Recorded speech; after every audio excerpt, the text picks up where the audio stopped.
Now coming back to the Rideau Carleton Winner's Circle, unofficial Race 2 winner, number 2, Rideau Parking.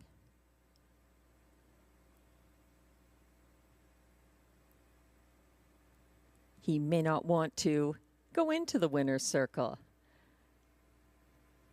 Rideau Parking is a 3-year-old bay colt by Betting Line out of Ideal Life, owned by Kelly Scott of Trenton, Ontario, bred by Best Bet Stables LLC of Boca Raton.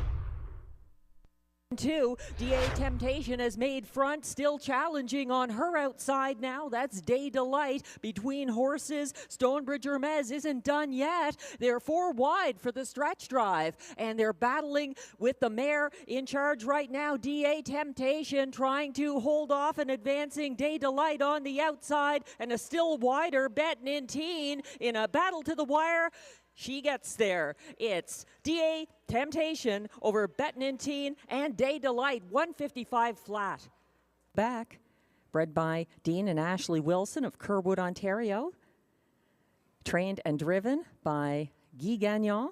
That's her 4th win this season, 155 flat, and she's joined by a lot of friends there, including Sam and Sylvie. Very popular winner. DA Temptation. For Guy Gagnon, that's Make It Come True, looking to make seasonal win number 3 come true. For Guy Gagnon, it's a battle for a place to the wire, and a tight one between the dog and the fight and Real Rubies at play. No doubt about the winner. Make It Come True just did. 154-1. Official Race 4 winner. Number 2, Make It Come True, getting lots of pats from his friends down there. Make It Come True is a 7-year-old bay gelding by Captain Treacherous out of Dream of Treasure, owned by Écurie Guy Gagnon, incorporated with Stephanie Gagnon of Gatineau, Quebec. Make It Come True was bred by Dr. Fred Kruselniski of Brooks, Alberta, trained and driven by Guy Gagnon. 154-1 is a new seasonal best, win number 3 this year for Make It Come True.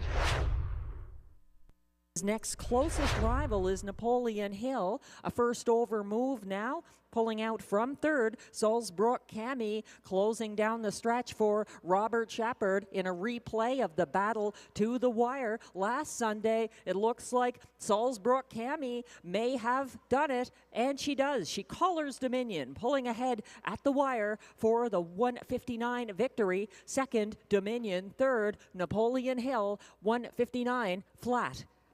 Salzbrook Cami, a 3-year-old bay filly by Alarm Detector out of Soft Parade, owned and trained by Yannick Martel of L'Assomption, Quebec, bred by Salzbrook Stables Incorporated of Windsor, Nova Scotia, driven to victory by Robert Shepard. That's win number 3 of the year, 159 flat. Of the field, Dakota Senna shuffled to last. Vines to Heaven, 126-3 at 3/4, and trying to prevail now on the lead. Coming down the stretch, it's Midnight Mood, and to his outside, Giddy Up Max is coming on. 3 wide path for Dillon's Bank. Dillon's Bank versus Giddy Up Max to the wire. Giddy Up Max finishes ahead of Dillon's Bank, and then Midnight Mood. 156-4. Number 6, Dillon's Bank, was 2nd. 3rd at odds of 19-1 was the 5, Midnight Mood, ahead of 7, Dakota Senna. 4th, Vines to Heaven, closed for 5th at odds of 30-1. The unofficial top 5 order of finish for race 6, 26573. Please hold all tickets. And Ryan Guy are setting up for a stretch duel, looking for room up the inside pocket, sitting Acapulco Sunburn in a battle to the wire, closing wide. It's also I Am a Rocket, and they're battling 4 high to the wire. It's between I Am a Rocket and Flash Cube with early action. And also Acapulco Sunburn, part of that blanket finish, 153-2. Carleton Winner's Circle, Unofficial Race 7 winner, number 4, I Am a Rocket. An 8-year-old bay gelding by Custard the Dragon out of Mox Rocket, owned by Louise Ricard of Gatineau, Quebec, bred by Albert Russell Branham and Archie Melnick of Sherwood Park, Alberta, trained by Guy Gagnon, driven to victory by Marie-Claude Auger. That's win number 6 of the season for I Am a Rocket, 153 and 2. Lane sounds good. Moving on the outside, though, it's Speaker Nancy showing her class and beating the boys for Robert Shepard. Holding on for place was Monty's Gone Marble. Sounds good. Looks to have been the show finisher. 155 flat.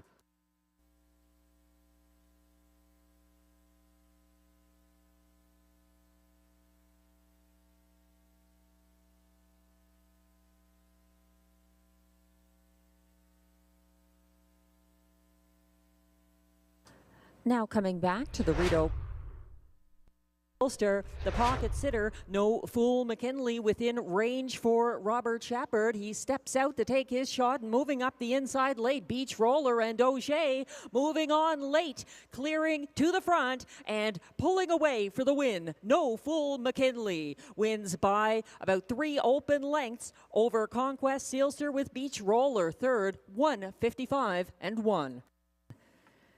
In race 9 with 6-1 shot, No Fool McKinley, a 4-year-old free-legged bay gelding by Tobago Cays out of Woodmere. No Fool, owned by Bruce Tremblay of Shipshaw, Quebec, bred by Garth Cole of Kensington, Prince Edward Island, trained by Isabelle Darvaux, driven by Robert Shepard, his 4th driving win of this card, and the 2nd win this year for No Fool McKinley.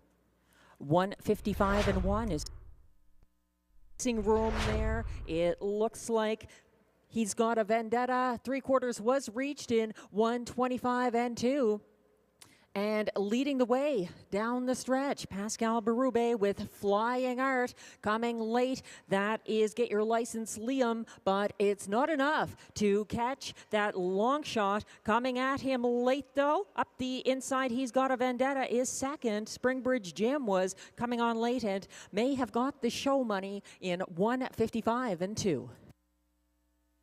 For MP Whalen of Australia, trained by Macy Castle Smythe, driven to victory by Pascal Berube. That's the 1st win of the season for Flying Art. And in line to the top driver for the 5th season in a row at Hippodrome 3R, announced today, Pascal Berube.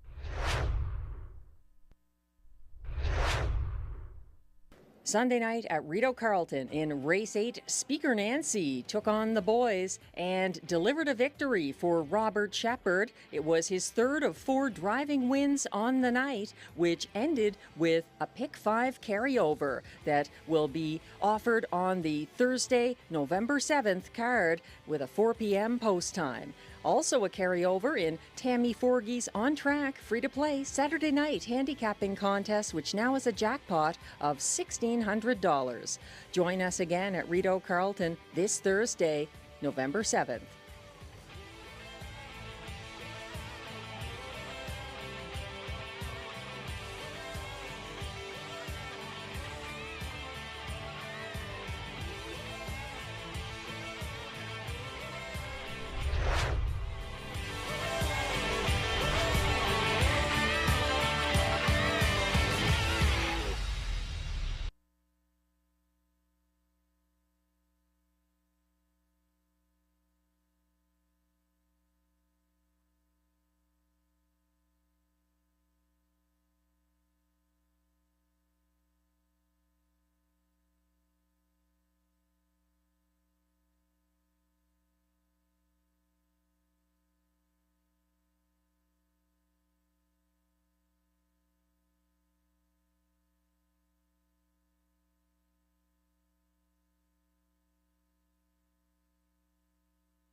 Did you know there are over 80 horses that are cared for and trained here at the Rideau Carleton Backstretch?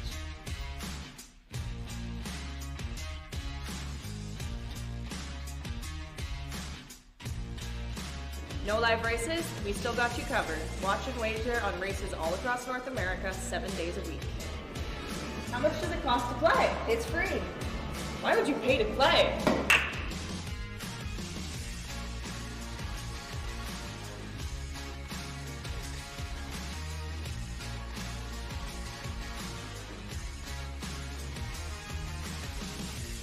Enjoy all your favorite comfort foods without missing a race. Open 7 days a week. Horse racing at Rideau Carleton. So much more than live.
Live from the nation's capital, Ottawa, Ontario, Rideau Carleton Raceway embarks on its 62nd year of racing.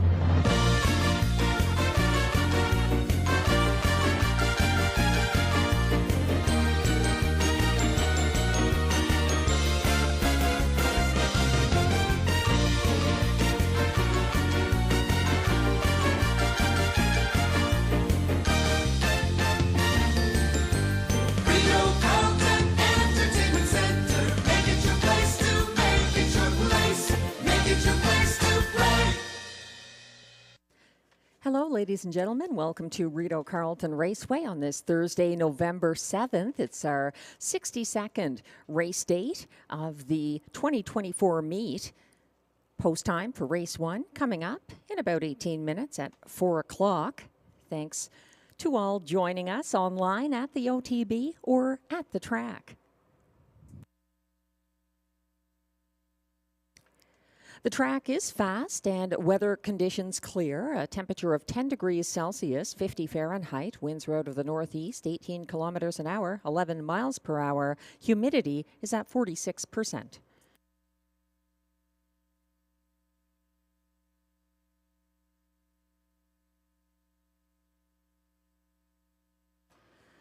There are only a few changes that we'll be getting around to for this card of 10 live races. None of them pertain to race 1, which has exactor, triactor, superfecta, and early daily double wagering. So far right now, support on the tote board for 4 to 5 favorite, number 4, Little Casara for Kara and Clark Stacy.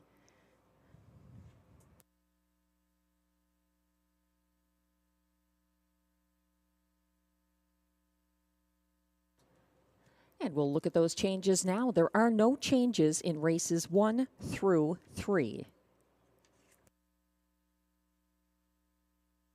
In race 4, there is an equipment change on number 1. That's Southwind Russian going from Swedish Blinds.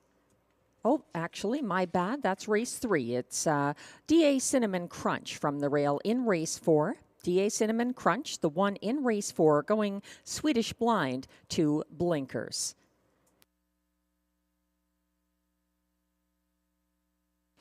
In race 5, there is also an equipment change on number 6 on the road to Texas, going from Blinkers to Can't See Back and adding a Murphy Blind left. No changes in race 6. In race 7, there's a driver change on the 7, Caesar Shot, who goes from Luc Loyer to Stéphane Brosseau. And there were no changes for the remainder of the card, races 8 through 10 this Thursday.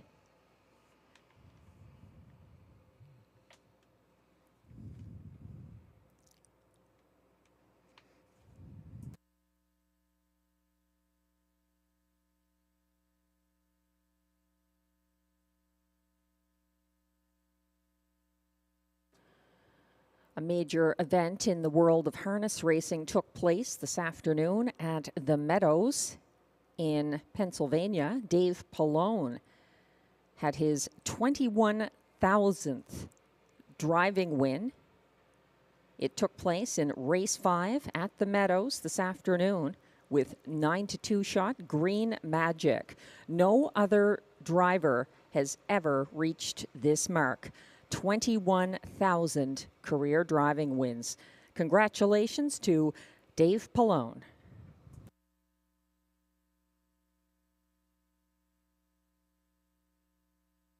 Also, speaking of milestones, a Rideau Carleton horseman is on the brink of one, 2 wins away from 1,800 career training wins.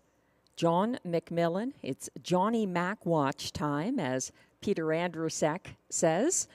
So we'll be keeping a close eye on his contenders this afternoon. We're about 15 minutes away from the start of race 1. It's a field of 5 pacers. And This one, the betting public is leaning towards Little Casara steadily since the windows opened. She is post 4 here, 4-5 favorite. She has 2 seasonal wins. They were both here in August for a visiting Samuel Filion. Both the track handicappers see it a little differently than that, with Glenn Pearson looking to the outside. And number 5 is his top choice. That's Muktuk Annie, making her debut for Guy Gagnon, as regular driver Ryan Guy is not listed today at Rideau Carleton. Muktuk Annie broke her maiden with a front-end trip from this same post on October 27th, showing gate speed. She led by open lengths at the top of the stretch and held off a fast closing Ready for Fun in the field's fastest last quarter of 29 and won that race. That's number 5, Muktuk Annie, 5-2 right now. Glenn is using the 4, Little Casara, in the place spot, ahead of my top choice, number 3, Godrow Bets Off, who won going away at Hippodrome 3R in her latest start. She was 3rd over from 6th on the second turn there Sunday. She had a 3-wide move on the backstretch around slowing cover and hunted down the pace setter, Butterfly Catcher, in the stretch. Godrow Bets Off hit the board at Rideau Carleton behind winner Scandia Hannibal in starts on September 29th and October 8th. All 3 of her career victories were for the returning Stéphane Brosseau. That's number 3, Godrow Bets Off, currently at odds of 8-5. I'm using Muktuk Annie in the place spot and putting Little Casara 3rd.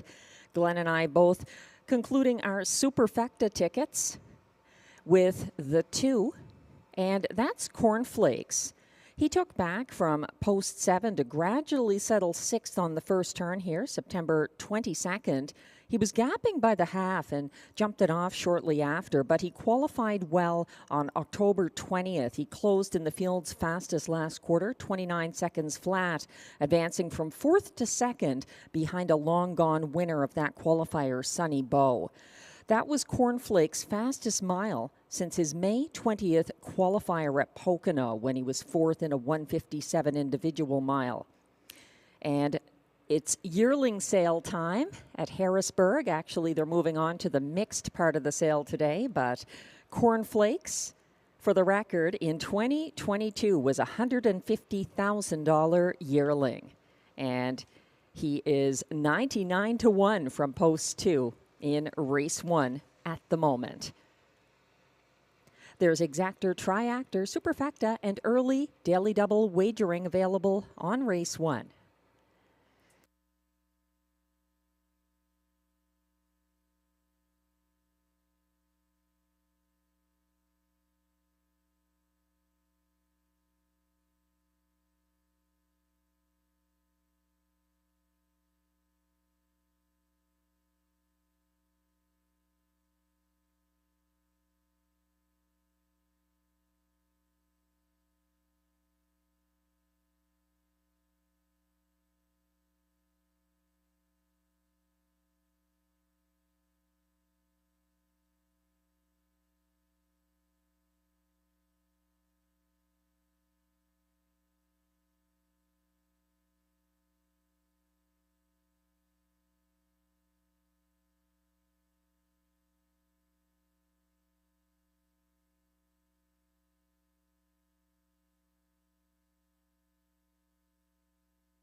We are about 10 minutes away from post time for race 1 here at Rideau Carleton. Thank you to everyone tuning in this afternoon. I have an update in case you may have missed it during our last card. It's about Tammy Forgey's on track, free to play, Saturday night handicapping contest in the Rideau Carleton Trackside Simulcast Lounge. This Saturday night, November 9th, the jackpot is $1,600. It has not been hit in some time. So if you've ever considered participating in that contest, it's a great opportunity to jump into that pool. $1,600 jackpot, and always free to play, but on track only, Saturday evenings in the Trackside Simulcast Lounge at Rideau Carleton.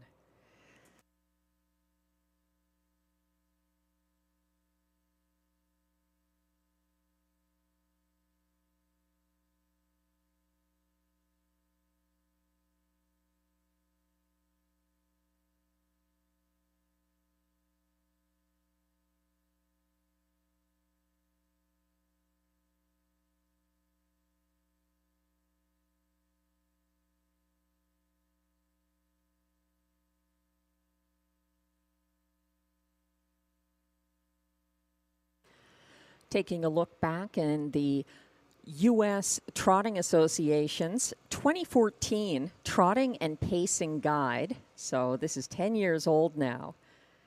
The all-time winning driver by wins was Dave Pallone. 16,167 at that time. And as mentioned a few minutes ago, he has reached win number 21,000 at the Meadows this afternoon. What an achievement.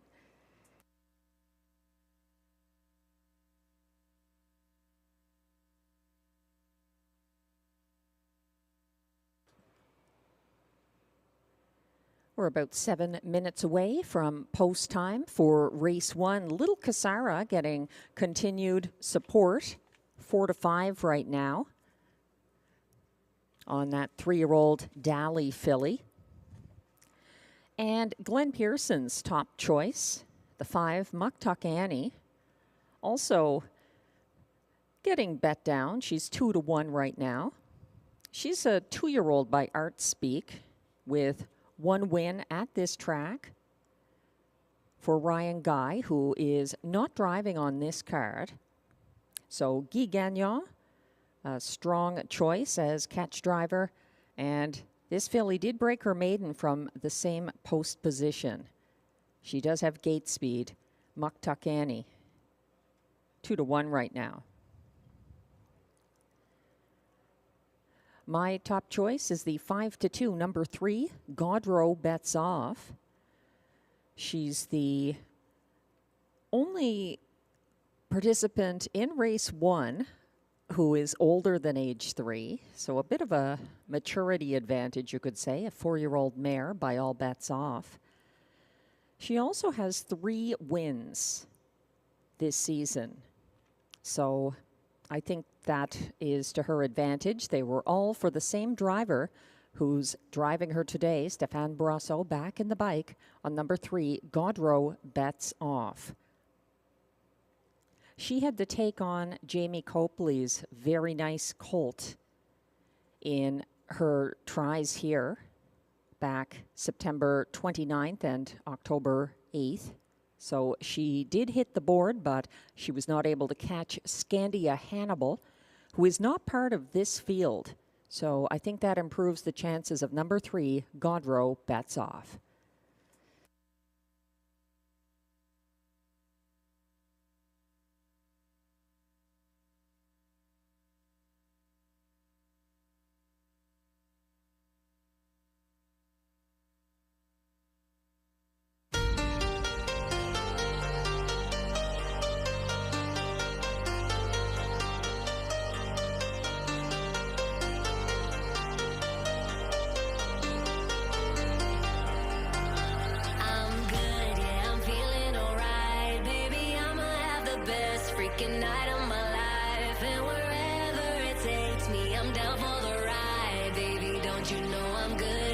Feeling alright, 'cause I'm good, yeah, I'm feeling alright, baby.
we're about 3 minutes away from post time for race 1, and the post parade will be coming on track in the next couple of minutes.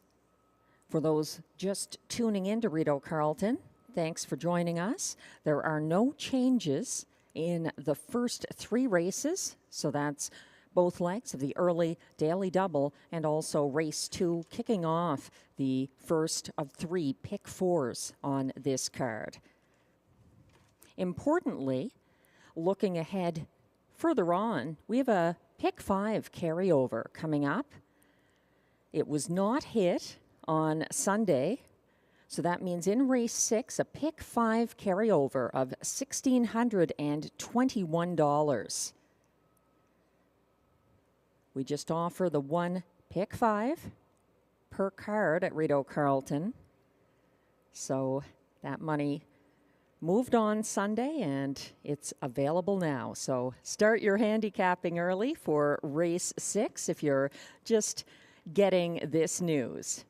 Pick 5 carryover, $1,621.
As we wait for the post parade for race 1 to come on track, it's worth mentioning we only have 3 remaining Thursdays on the 2024 Rideau racing calendar.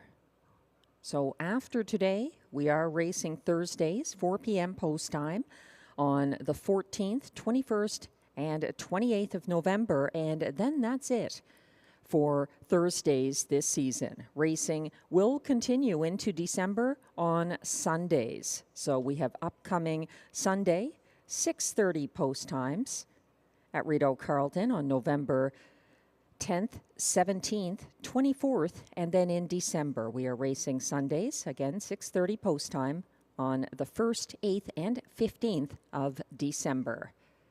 If you're thinking of bringing friends and family to the track, maybe having a small party or even something a little bigger, it's probably time to make some plans as well for Mr. Lucky's or Cafe Italiano.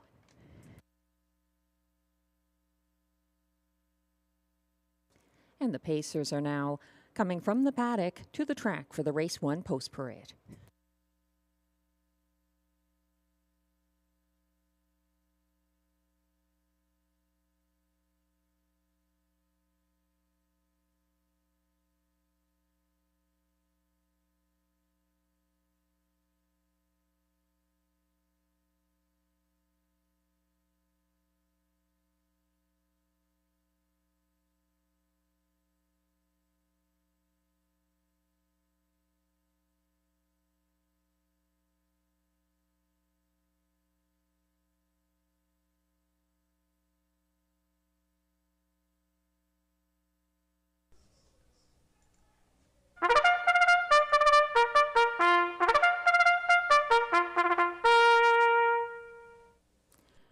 Here come the Race 1 Pacers for the post parade. They are non-winners of $5,000 lifetime with allowances for fillies and mares. Non-winners of a race draw inside. The purse is $5,600.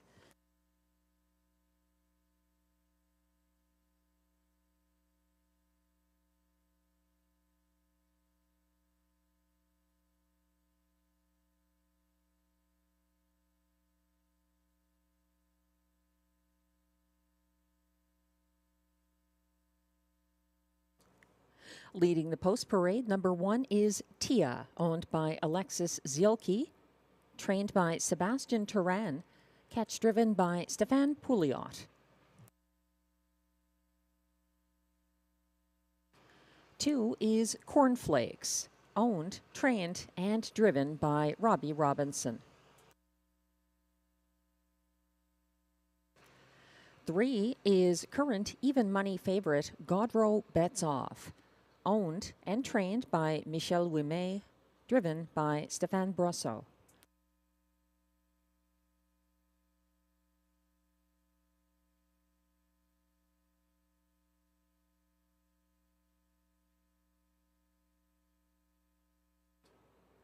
Four is Little Cassara, owned by Ross Hitchens, trained by Kara Stacey, driven by Clark Stacey.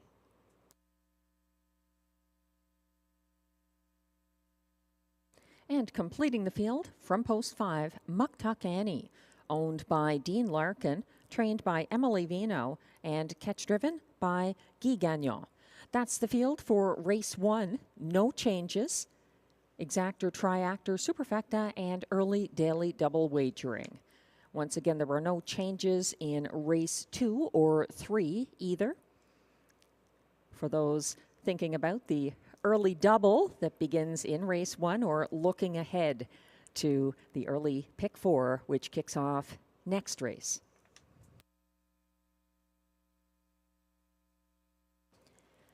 We're zooming in now on number 3, Godreau Bets Off. 7-5 favorite, the 4-year-old mare taking on a field of younger rivals here. Her latest win at Hippodrome 3R was a good one, a very good one actually, for Stéphane Brosseau. She was a winning favorite and she won going away. Third over from 6th on the second turn.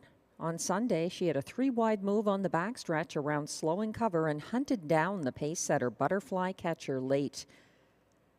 With no Scandia Hannibal in this field, Godreau Bets Off, returning to Rideau Carleton, looks to be well situated to add to her 3 career wins for Stéphane Brosseau back in the bike today.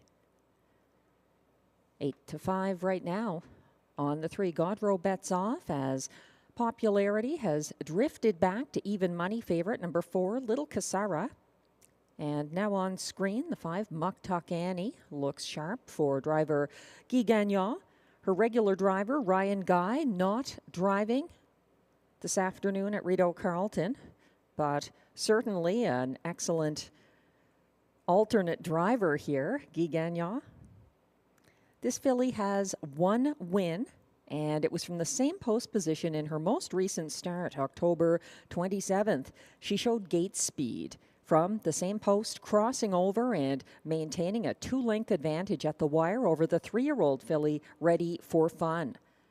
She's Glenn Pearson's top selection, and 9-5 right now from the outside post, Muktuk Annie.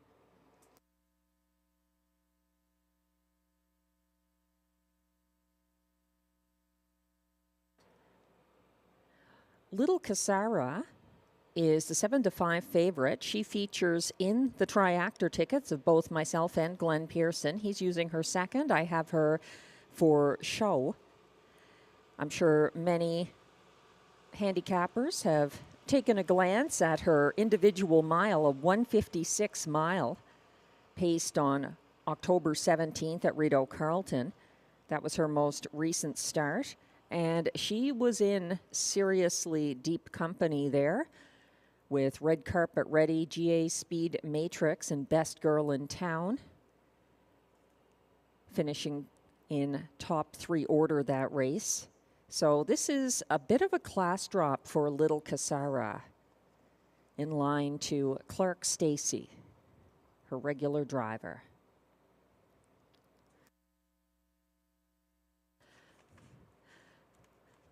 What held me back somewhat on Little Casara was simply that her two 2024 wins were when stalking the pace closely here, August 8th and 22nd, for catch driver Samuel Fillon, who is not driving her today. Little Casara backpedaled to last behind the leader, GA Speed Matrix, in her last start, October 17th. She trailed to the top of the stretch and then wove through late traffic in a brisk 28-3 closing quarter. 6-5 right now on number 4, Little Casara.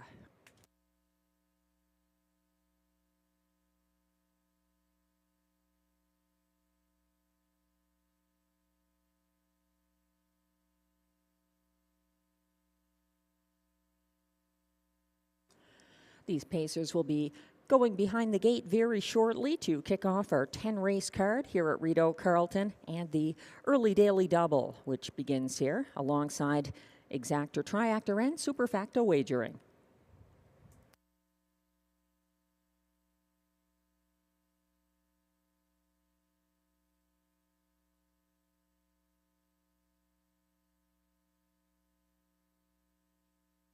A number of Rideau Carleton horse people were recently at the Harrisburg sale in Pennsylvania, shopping or just enjoying the ambiance, and that's where the two Cornflakes is from. He's 3 now, a well-bred son of Captain Crunch, and he remains a maiden. He's a $150,000 2022 yearling from Harrisburg.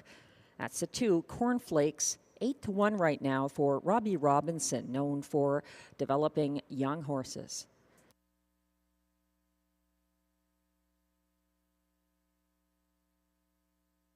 The starter has called the field for race 1. This is your last chance to get involved in that early double.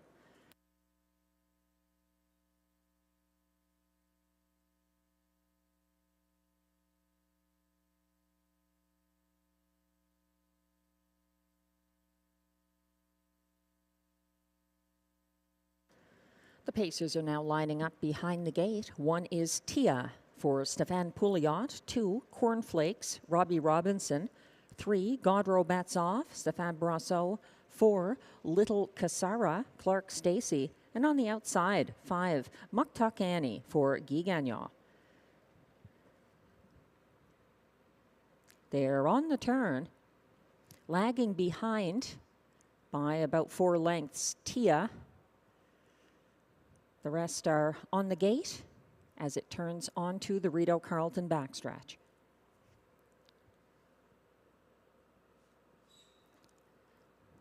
They're all lined up. Tia still a couple of lengths in arrears.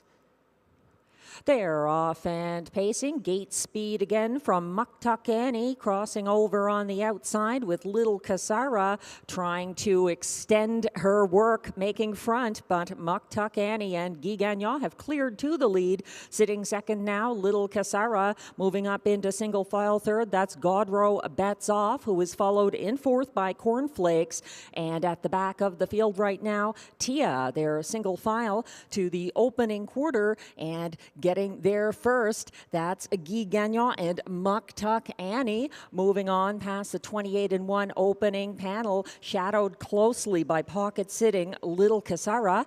It's a diminishing 3 lengths back to Godreau Batsov, who tightens up now in third. Also tightening up in fourth behind her is Cornflakes, and still at the back of the field, Tia. Nobody pulling the pocket yet or stepping out to make a move as they head around that second turn and reach the halfway point in 59-1, still led by an unchallenged Muktuk Annie at 4-5, keeping ahead of Little Casara, and yet to step out. Godreau Batsov looks eager to do so, and now she's on the move. First over on the Rideau backstretch. It's a gap of about 3 lengths back to fourth, and trying to follow that cover second over now, it's Cornflakes. Cornflakes trying to follow her from the back. It's Tia. They went by 3/4, 1:28.4, and first over challenger Godrow Bets Off is now squaring off at the top of the stretch,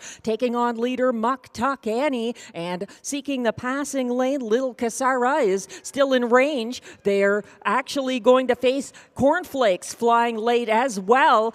It's many of them in range here. Cornflakes is going to take it, though, ahead of Muck Tuck Annie, with Godrow Bets Off holding on for show, 1:59.1.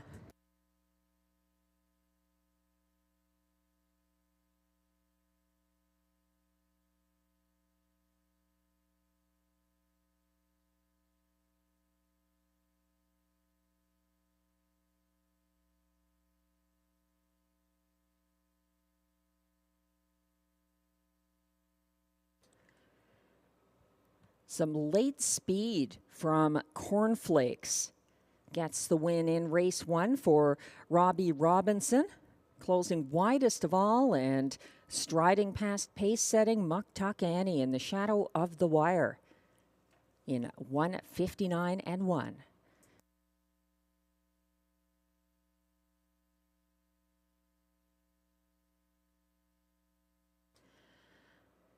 Race 1 unofficial results are now posted for the top 4 finishers at odds of 9-1. Number 2, Cornflakes, the winner. Second was 5, Muck Tuck Annie, the 4-5 favorite. 3, Godrow Bets Off, held on for show ahead of 4, Little Casara. From the top down, the unofficial top 4, 2, 5, 3, 4. Please hold all tickets.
Now coming back to the Rideau Carleton Winner's Circle, unofficial race 1 winner, number 2, Cornflakes.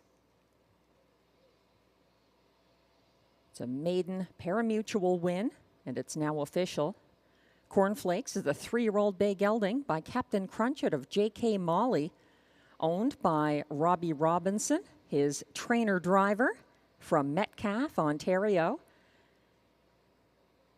Cornflakes was bred by Three Brothers Stables of New York, New York, and that is his parimutuel debut in the winner's circle, that is. 1:59.1, the winning mile for Cornflakes.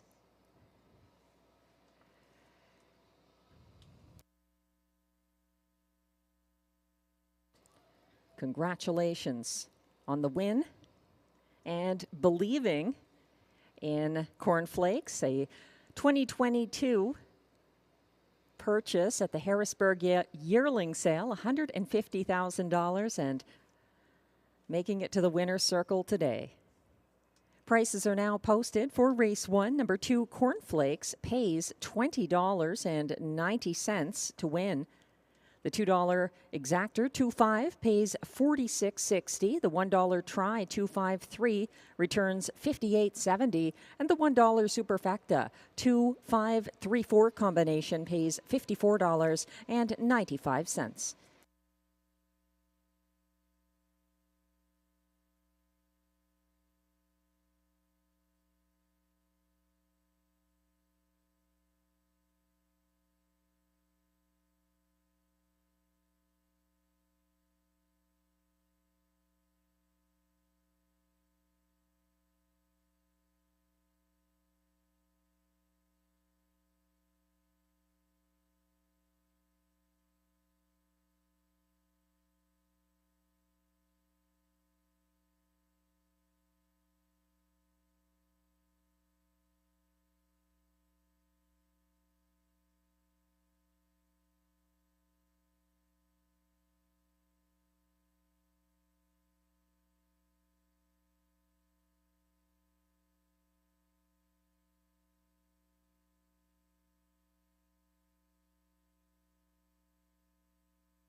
The race 1 rundown is now on your screens. 1, Tia finished 5th. 2, Cornflakes, the winner for Robbie Robinson. 3, Godrow Bets Off was 3rd. 4, Little Kasara 4th. And 4 to 5 favorite number 5, Muktuk Annie was 2nd. From the top down, your program should read 5-1-3-4-2. The fractions were 28 and 1 to the quarter, 59 and 1 at the half, 128 and 4 to 3/4, 159 and 1. The winning mile for Cornflakes in his debut parimutuel victory.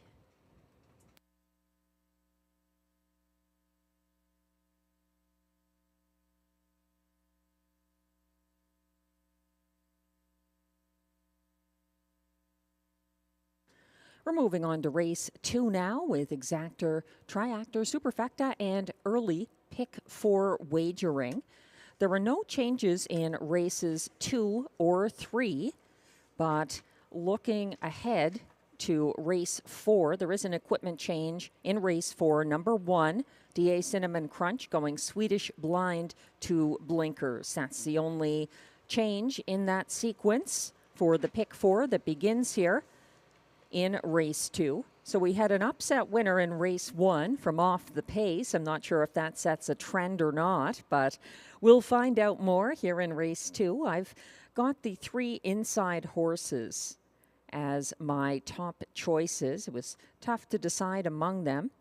I went with the 3, GA Speed Gabby on top for trainer David Pilon and driver Robert Shepard. That one coming in off a multi-length victory for another driver on Sunday at Hippodrome 3R. We'll talk more about that later. The 1, He's Got a Vendetta, is part of the Johnny Mack watch.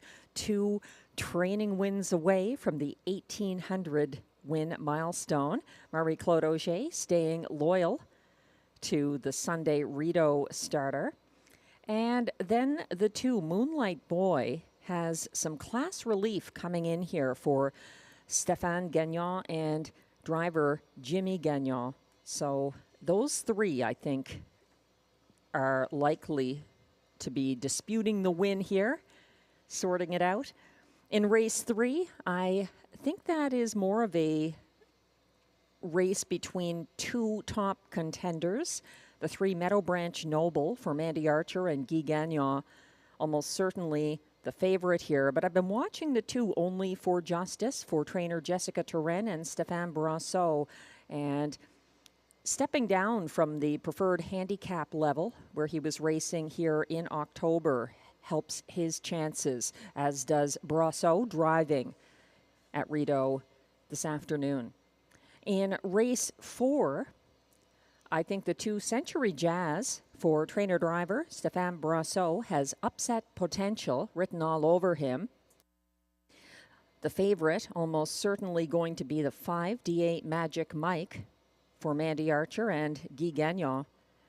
And then race 5 is an interesting one. We have another equipment change there actually on the 6 on the road to Texas, blinkers to Can't See Back, and adding a Murphy blind on the left. That's on 6 on the road to Texas in race 5. The last leg of the pick 4 that begins here in race 2.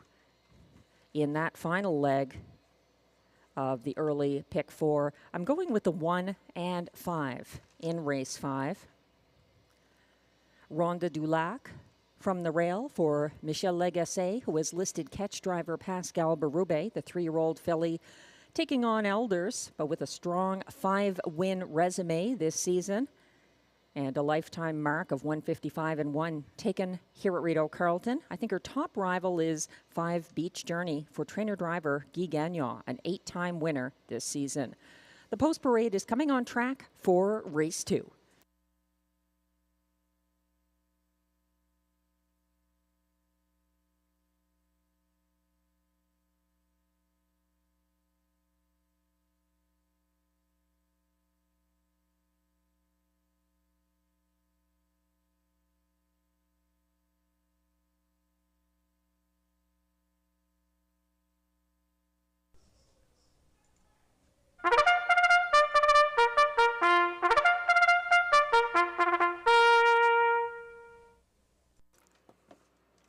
The race 2 pacers are now on track. They are non-winners of $675 per start in their last 10 starts. They race for a purse of $6,400.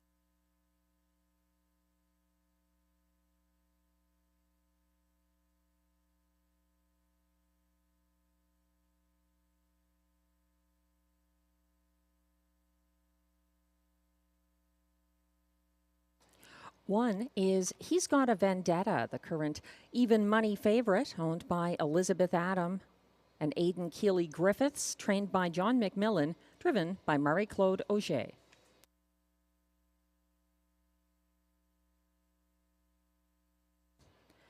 Two is Moonlight Boy, owned by Natalie Willette, trained by Stéphane Gagnon and driven by Jimmy Gagnon.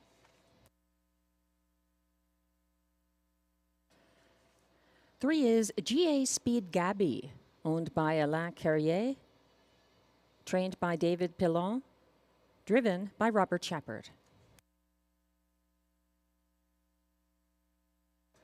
4 is Woodmere Gaelic, owned by Antonio DeMario with Antonio Belfiore and Melanie Leach, trained by Steve Bellil, driven by Jeff Taylor.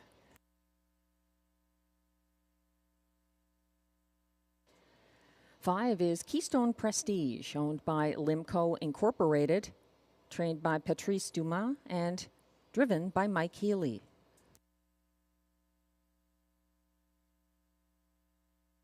6 is Time to Dancing, owned by a numbered Quebec corporation, trained and driven by Stéphane Pouliot.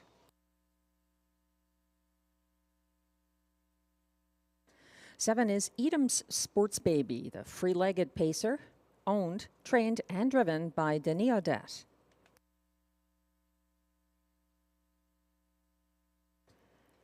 And completing this field from post 8, Lucky Leonard, owned by trainer Carol Ann Malo-Tetro and driven by Pascal Berube. That's your field for race 2, which has exactor, triactor, superfecta, and pick 4 wagering. No changes in race 2.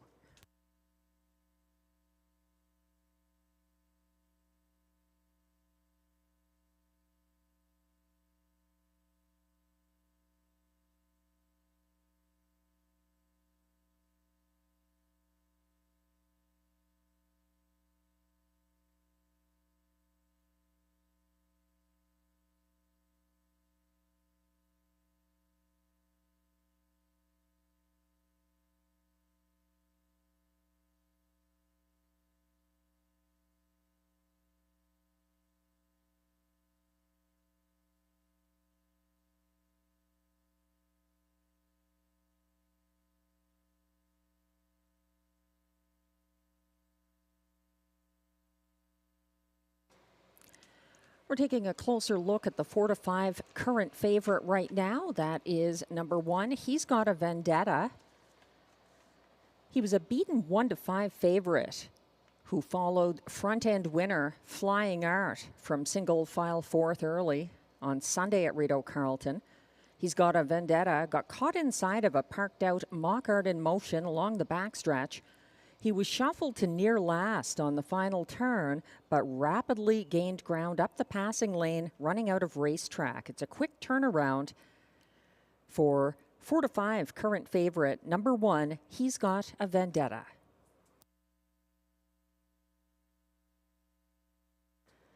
I think the long shot contender with the greatest potential here would be number 2, Moonlight Boy, getting significant class relief. He won on Rideau class drops October 3rd and August 18th for Jimmy Gagnon. Moonlight Boy raced single file 5th to the quarter here, October 31st, getting buried along the pylons and shuffled back en route to the second turn as rivals stacked up 3 deep outside of him. Moonlight Boy was loose late into stretch traffic that mile. He's 9 to 1 right now from post 2. 6, Time to Dancing, 9 to 2 right now, is getting some attention. He moved to the frontier with class relief for his October 31st victory at this track. He sat 4th as Dylan's Bank and a first over Get Your License Liam battled on the front end. Time to Dancing stepped out second over in front of the grandstand and had a 3-wide move past the half, clearing Dillon's Bank mid-stretch and holding off Keystone Prestige late. That's number 6, Time to Dancing, 5-1 right now.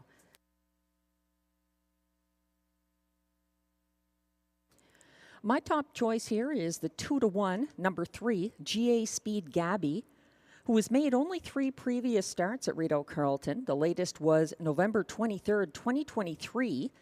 For today's driver, Robert Shepard, GA Speed Gabby was first over in a battle against 1-5 leader Timel Peacemaker from near the second turn to the top of the stretch last November at this track in the slop from post 8. He crushed on the Sunday class drop at Hippodrome 3R for Pascal Berube.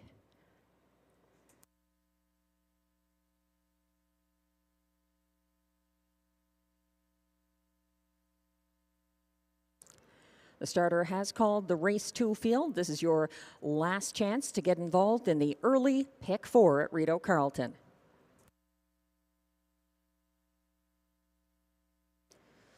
The pacers are lining up. 1 is He's Got a Vendetta for Marie-Claude Auger. 2, Moonlight Boy, Jimmy Gagnon. 3, GA Speed Gabby, Robert Shepard. 4, Woodmere Gaelic, Jeff Taylor. 5, Keystone Prestige, Mike Healy. 6, Time to Dancing, Stéphane Pouliot. 7, Edam Sports Baby, Denis Audette. And on the outside, 8, Lucky Leonard for Pascal Berube. They're all lined up with He's Got a Vendetta, lagging a couple of lengths behind the rest, who are on the gate and headed on to the backstretch. They're quickly approaching the start.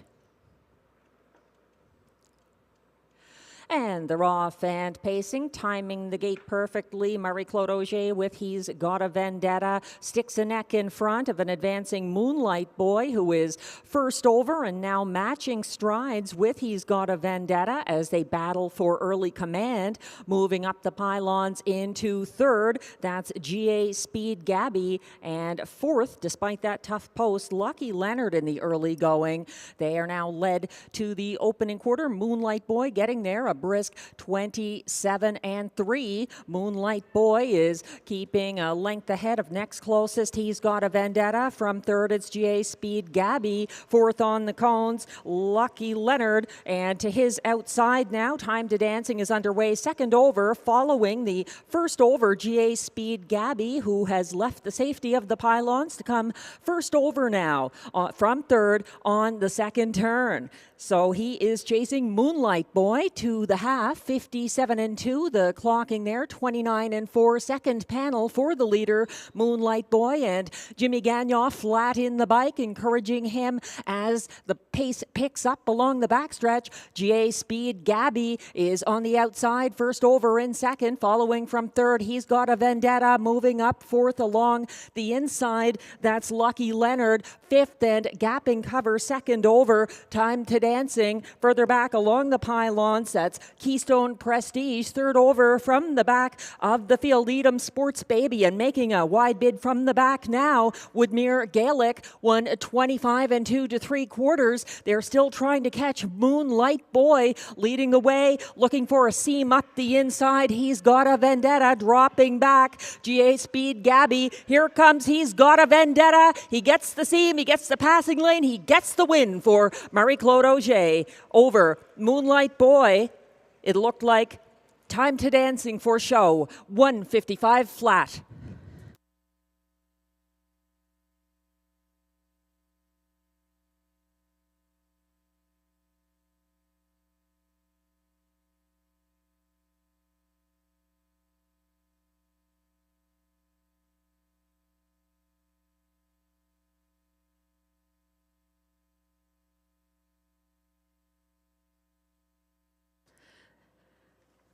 Needing room up the inside path desperately in the stretch.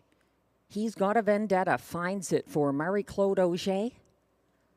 Getting past Moonlight Boy and getting trainer John McMillan 1 win closer to his 1,800 training win milestone in a 1:55 flat mile.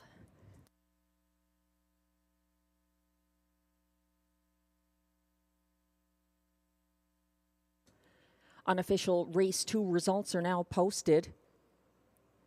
Number 1, He's Got a Vendetta, the winner for Marie-Claude Auger, over number 2, Moonlight Boy. Finishing third was 6, Time to Dancing, ahead of the 25-1 shot, number 5, Keystone Prestige. The unofficial top 4 order of finish, 1, 2, 6, 5. Please hold all tickets.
Now back in the Rideau Carleton Winners Circle, unofficial race 2 winner, number 1, He's Got a Vendetta, a 7-year-old bay gelding by He's Watching out of Vendetta, owned by Elizabeth Adam of Kingston and Aidan Keeley Griffiths of Odessa, Ontario.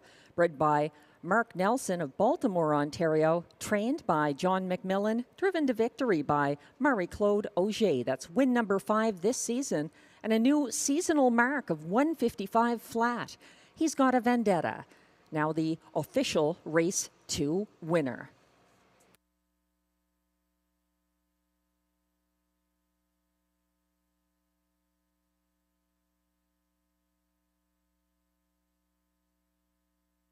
Prices are posted for race 2, number 1. He's Got a Vendetta returns $4.40 to win. The $2 exactor 1-2 combination pays $19.10. The $2 early daily double 2-1 combination pays $90.30. The $1 triactor returns $40.65 for the 1-2-6 ticket. And the superfecta, $171.95 for the $1 superfecta combination, 1-2-6-5 in race 2.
The race 2 rundown is now posted. Number 1, He's Got a Vendetta, the race winner for Marie-Claude Auger. 2, Moonlight Boy was second. 4 to 5 favorite number 3, GA Speed Gabby finished 5th. 4, Woodmere Gaelic was 7th. 5, Keystone Prestige 4th. 6, Time to Dancing 3rd. 7, Edam Sports Baby was 8th. And 8, Lucky Leonard 6th. From the top down, your program should read 125-743-86. The fractions were 27-3 to the quarter, 57-2 at the half, 125-2 at 3/4, 155 flat. A seasonal best winning mile for He's Got a Vendetta.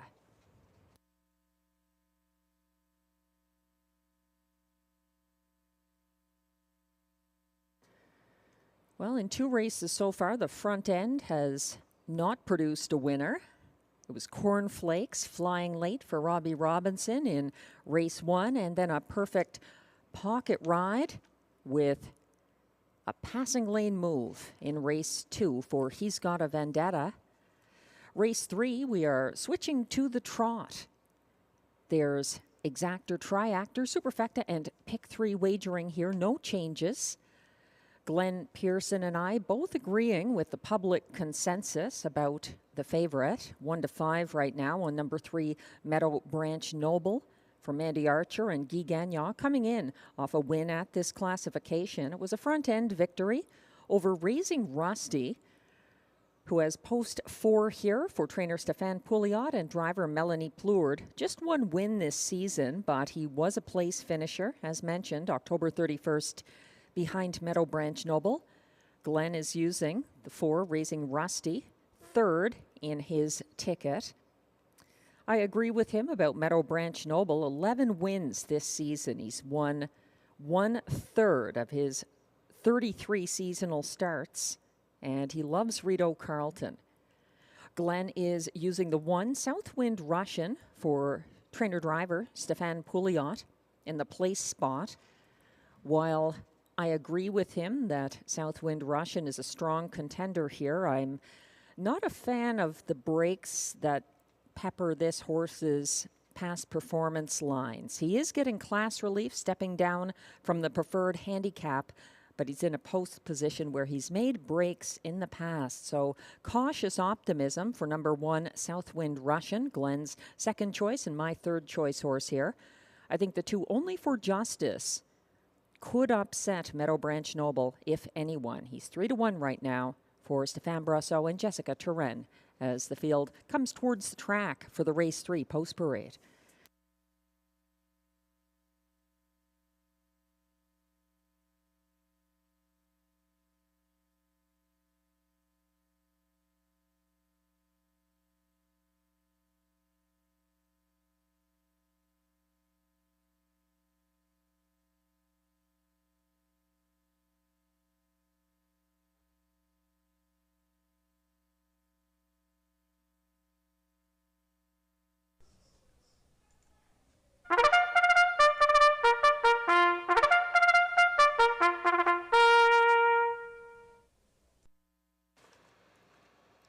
The race 3 trotters are on track for the post parade now. They are non-winners of $50,000 lifetime, also eligible non-winners of $6,000 in their last 5 starts, with allowances for fillies and mares. Also eligible $25,000 claimers. They compete for a purse of $7,800.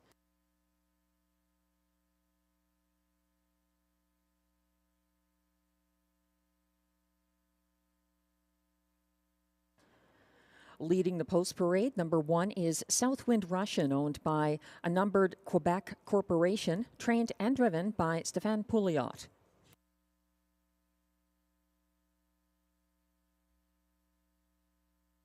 Two is Only for Justice, owned by Écurie Gaétan Bonneau Incorporated, trained by Jessica Turenne, driven by Stéphane Brosseau.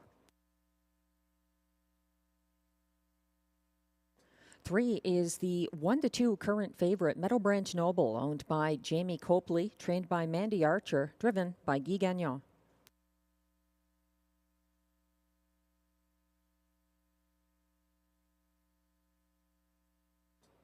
4 is Raising Rusty, owned by a numbered Quebec corporation, trained by Stéphane Pouliot, driven by Melanie Plourde.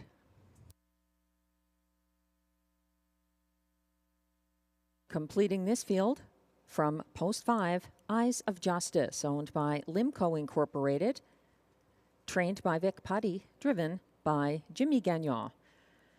A compact field of 5 talented trotters in race 3. There's exactor, triactor, superfecta, and pick 3 wagering here.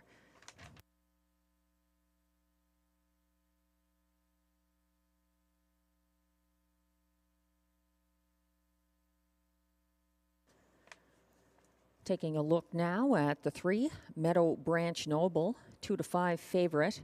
Since September 12th, Meadow Branch Noble has only lost at this level at Rideau Carleton when starting from the 2nd tier. He circled Raising Rusty on the first turn here, October 31st, and was never headed the remainder of the mile. He shrugged off a passing lane move by Raising Rusty. Meadow Branch Noble's resume speaks for itself, 11 wins in 33 starts this season. The 2, Only for Justice, is my second choice here. 7-2 right now. He was a beaten 2-5 favorite who got away single file 5th at a lower classification here, October 31st. He tipped second over to follow the cover of Coltrane DeVee into the 2nd turn and had a 3-wide brush along the backstretch to escape excess cover. He cleared the leader, Wish You'd Tell Me, at 3/4, but was out-sprinted by a passing lane winner, Mask of Zorro, that race. He's up in class here, but he's actually moved down the Rideau class ladder, having been in preferred company this season. That's the 2, 4-1 right now on Only for Justice. 1, Southwind Russian is dropping down from the preferred handicap. He dead heated with the Great Emotion for the October 24th win at today's classification, also from the rail. The other I'd watch here is the 5, Eyes of Justice, who followed Meadow Branch Noble from single file 3rd throughout the mile on October 31st. He's 7-1 right now, and one to use in the triactors and superfectas.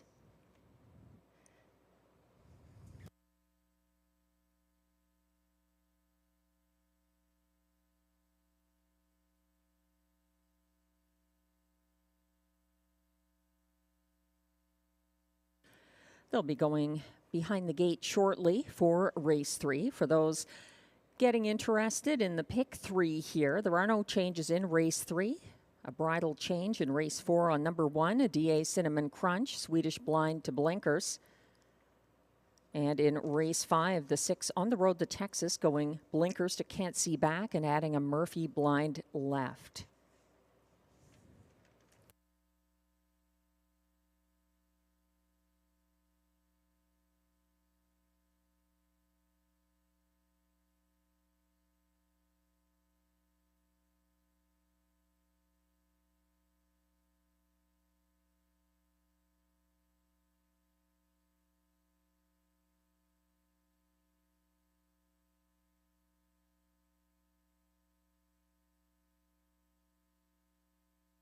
And the starter has called the trotters for race 3. This is your final opportunity to play the pick 3 that begins here.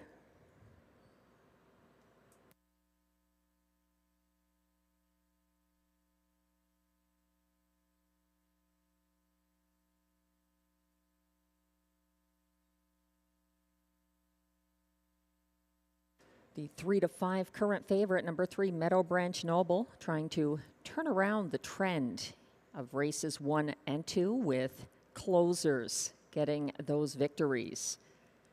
The field is lining up for race 3.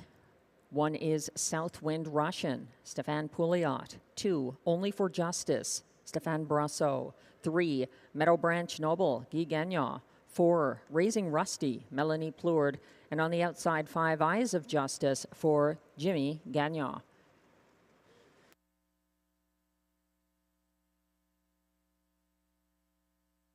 First on the gate, Meadow Branch Noble and Eyes of Justice. The rest still with a few lengths to make up as the gate heads around the turn towards the backstretch.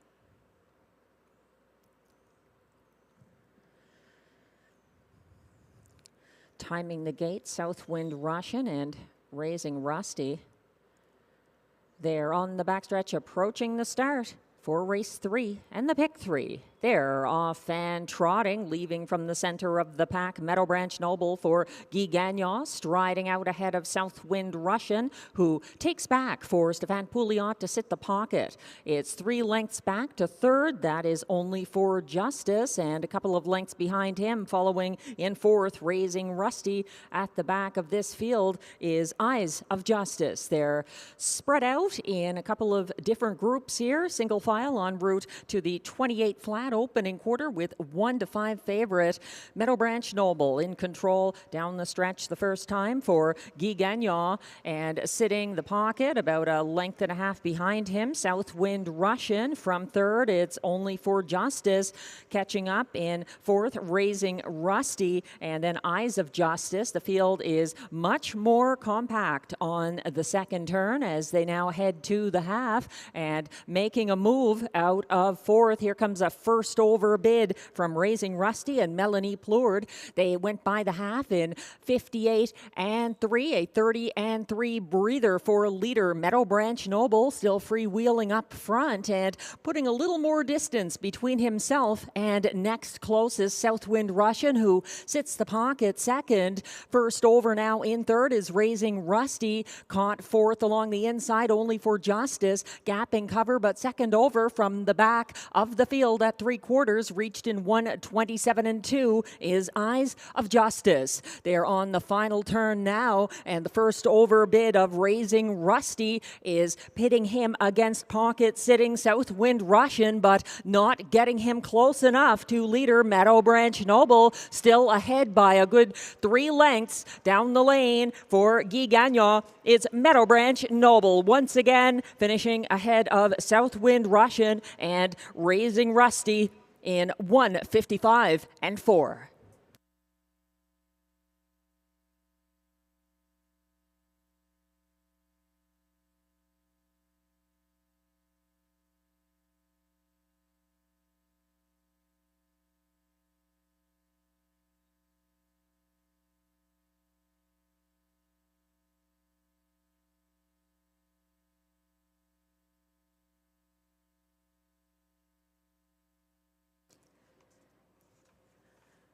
Another victory for Meadow Branch Noble, his 12th of the season. A great addition to Rideau Carleton this season for Jamie Copley, Mandy Archer, and regular driver Guy Gagnon. 1:55 and 4, a confident win for the 1-5 favorite. The unofficial results are now posted for race 3. 3, Meadow Branch Noble, the race winner for Guy Gagnon. Over the 1, Southwind Russian, second. 4, Raising Rusty, finished third, ahead of 2, only for Justice, fourth. The unofficial top 4 order of finish, 3, 1, 4, 2. Please hold all tickets.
Now back in the Rideau Carleton winner's circle, a very familiar face. The official winner of race 3, number 3, Meadow Branch Noble, a 7-year-old, bay gelding by Explosive Matter out of Wenmar's Memo, owned by Jamie Copley of Kenmore, Ontario, bred by Hans Engren of Abbottstown, Pennsylvania, trained by Mandy Archer, driven by Guy Gagnon. Seasonal win number 12, 1:55 4 for Meadow Branch Noble. Prices are now posted for race 3. Number 3, Meadow Branch Noble, returns $2.50 to win. The $2 exactor 3-1 combination pays $8.10. It's $11.60 for the $1 triactor 3-1-4 combination, and that $1 superfecta returns $24.65 for the 3-1-4-2 ticket.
The race 3 rundown is now on screen.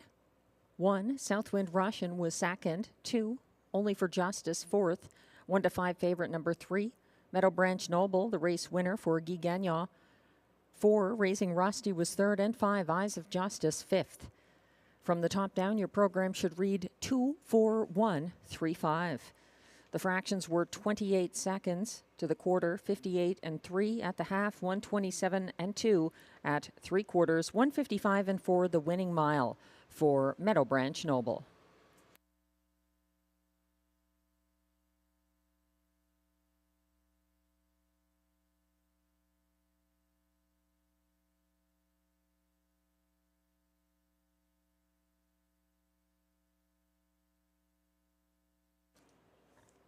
Race 4 is coming up next. Exactor, Triactor, Superfecta, and Middle Pick 4 wagering available.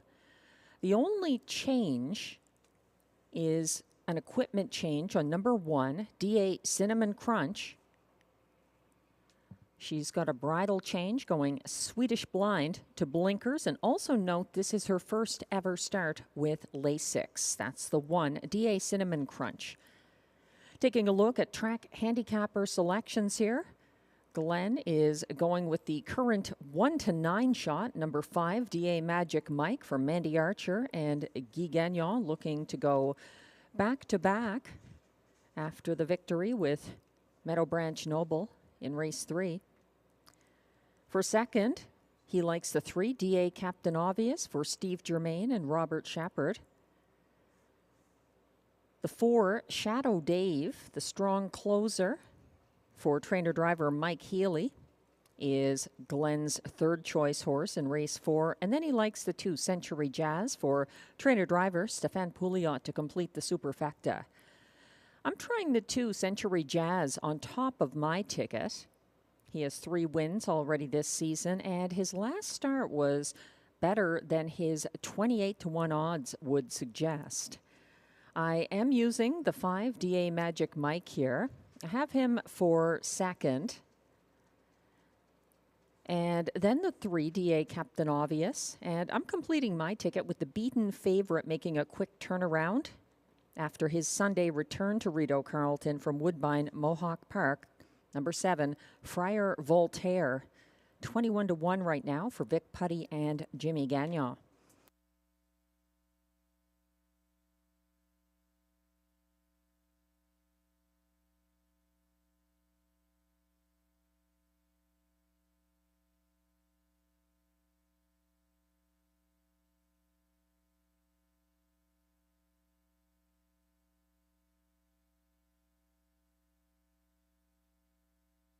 The pick 4 players may also want to look ahead to race 6. We have a carryover in the pick 5. We offer only 1 pick 5 on a 10 race card. So that's in race 6, $1,621 is our pick 5 carryover this Thursday.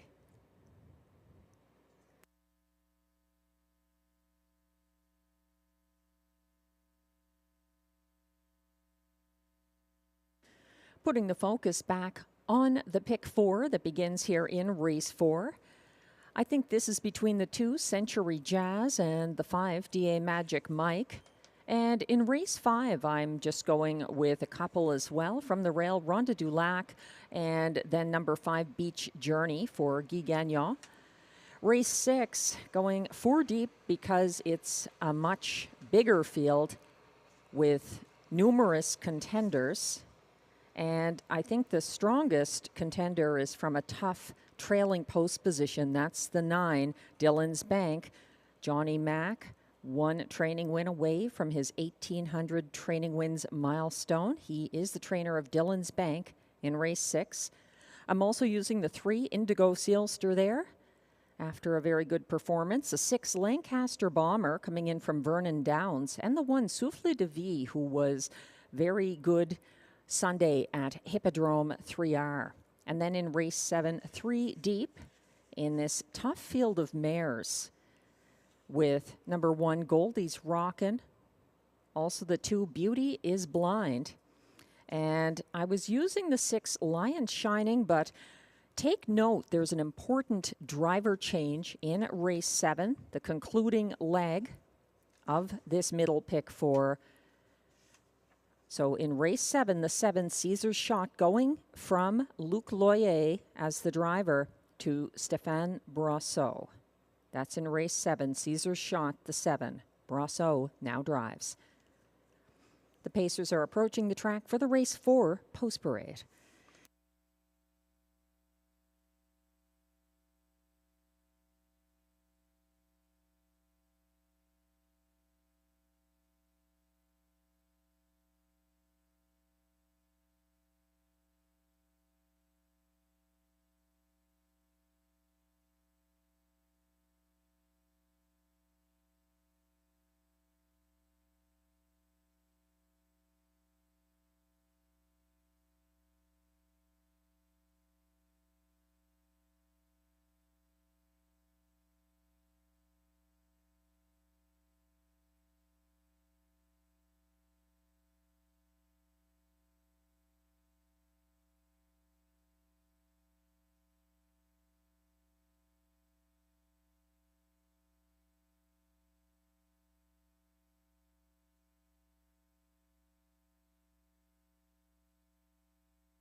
Post Parade is now on track for race 4. These pacers are non-winners of $15,000 or 3 races lifetime. Also eligible $20,000 claimers for non-winners of $25,000 lifetime. They compete for a purse of $6,400.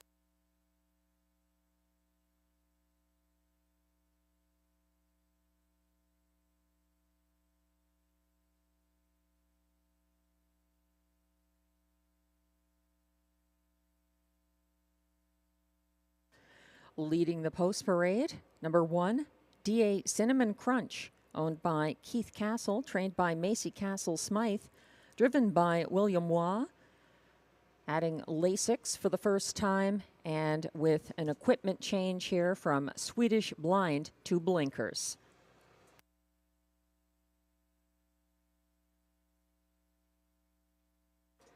Two is Century Jazz, owned by Gestion, J.Y. Blais, incorporated with a numbered Quebec corporation, trained and driven by Stéphane Pouliot. 3 is D.A. Captain Obvious, owned by trainer Steve Germain, driven by Robert Shepard.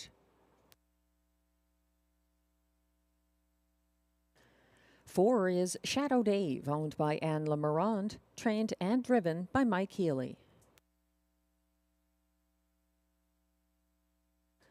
5 is the current 1-9 favorite, D.A. Magic Mike, owned by Michel Letarte with Jamie Copley, Kimberly Eaton, and the Max Webster Stable, trained by Mandy Archer, driven by Guy Gagnon. 6 is Surratt Hanover, owned and trained by Denis Maisonneuve, driven by Pascal Berube. 7 is Friar Voltaire, owned by a numbered Canadian corporation with Lloyd Stone, Mike Horwood, and Vic Putty, who also trains. Jimmy Gagnon is in the bike. And completing the field from post 8, A.R. Lancelot, owned by Daniel Messier, trained by Eric Milot, and driven by Marie-Claude Auger. That's the field for race 4. The only changes pertaining to number 1, D.A. Cinnamon Crunch, with that Lasix and the bridle change from Swedish blind to blinkers. There's exactor, triactor, pick 4, and superfecta wagering offered on race 4. And no doubt about who the favorite is here. Number 5, D.A. Magic Mike, 1-9 right now. He was a winning 1-9 favorite who left aggressively from the rail here in his October 31st start. He battled early with Bad Apple and Geisha's Treasure, gradually clearing Bad Apple in front of the grandstand and opening up on the final turn. D.A. Magic Mike won by a diminishing margin over closers Shadow Dave and Century Jazz, who are both part of this field from posts 4 and 2 respectively. The 3 of them came home sharing the time of the field's fastest last quarter, 29-1 closing quarters. October 31st for the favorite, number 5, D.A. Magic Mike, as well as 2 Century Jazz and 4 Shadow Dave. All of those horses mentioned, that trio of horses, the 2, the 4, and the 5, getting some play in the superfecta selections here from myself and Glenn Pearson. Glenn is siding with D.A. Magic Mike, still the 1-9 favorite. I think there is upset potential from 2. Century Jazz sent off at 28-1 here October 31st. He got away 5th in a well-spaced field. He flushed out Shadow Dave first over on the backstretch. Century Jazz was 3 wide for the stretch drive and gaining ground late in his fastest ever individual mile of 1:55.4. 12-1 right now on the 2, Century Jazz. Closers fared well on the pace in races 1 and 2, so the closers could have an advantage here. Glenn also quite likes Shadow Dave, known for his late speed. He's 15-1. The 3, DA Captain Obvious, wired from the same post at a lower classification here, October 27th. He needed the wire as the 3 to 5 favorite DA Player's Delight came charging late. Robert Shepard is in the bike. He drove him to an 8th place finish in his first ever start, August 27th, 2023. And look at the 17-1 on number 7, the beaten 4 to 5 favorite, Friar Voltaire. The starter has called the Pacers for race 4. This is your last chance to play the middle pick 4 at Rideau Carleton.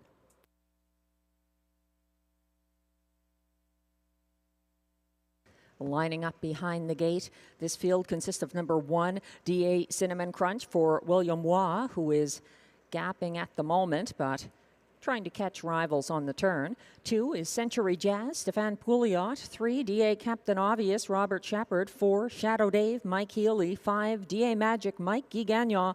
6, Surratt Hanover, Pascal Berube. 7, Friar Voltaire, Jimmy Gagnon. And 8, AR Lancelot on the outside for Marie-Claude Auger.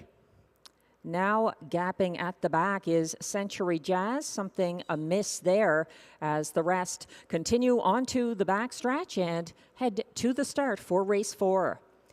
They're off and pacing. Leaving from the center is DA Captain Obvious for Robert Shepard, stretching him out early. DA Cinnamon Crunch from the rail. Here's a big move. First over at a post 7 for Friar Voltaire. First over in 3rd at the moment. Following along the pylons in 4th, that's the favorite, DA Magic Mike. And behind him in 5th, that's Shadow Dave. In the early going, DA Captain Obvious leading to the quarter, 27 flat, and he's keeping ahead of the 50-1 filly, DA Cinnamon Crunch, sitting the pocket, and also finding room along the cones in 3rd, Friar Voltaire.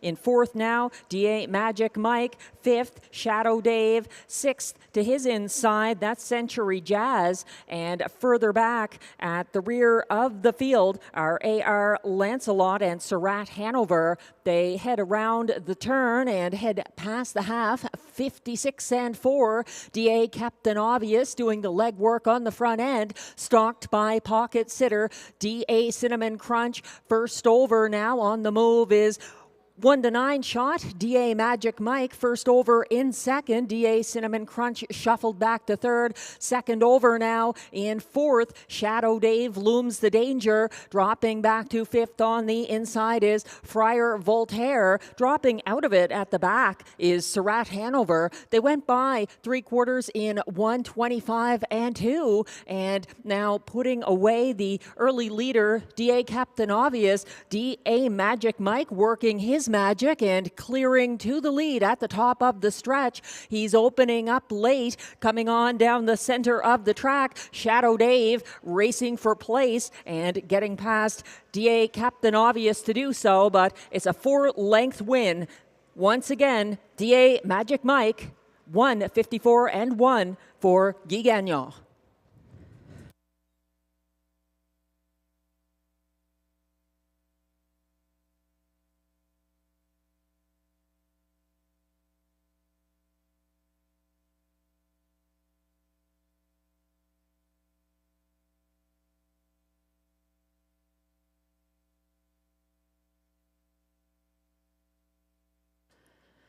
A powerful late charging victory opening up down the stretch for the 1-9 favorite, DA Magic Mike.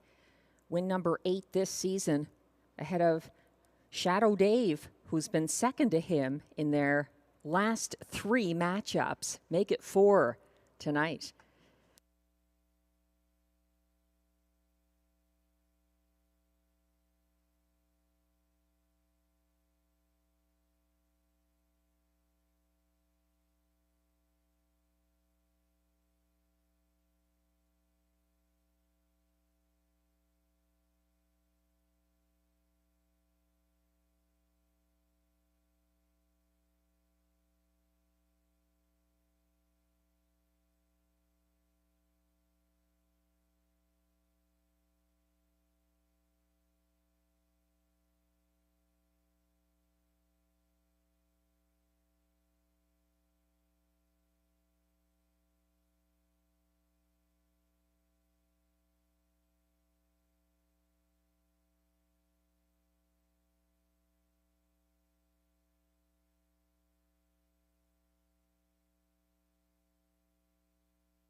The unofficial top 4 results for race 4 are now posted. 5, DA Magic Mike, the race winner for Guy Gagnon.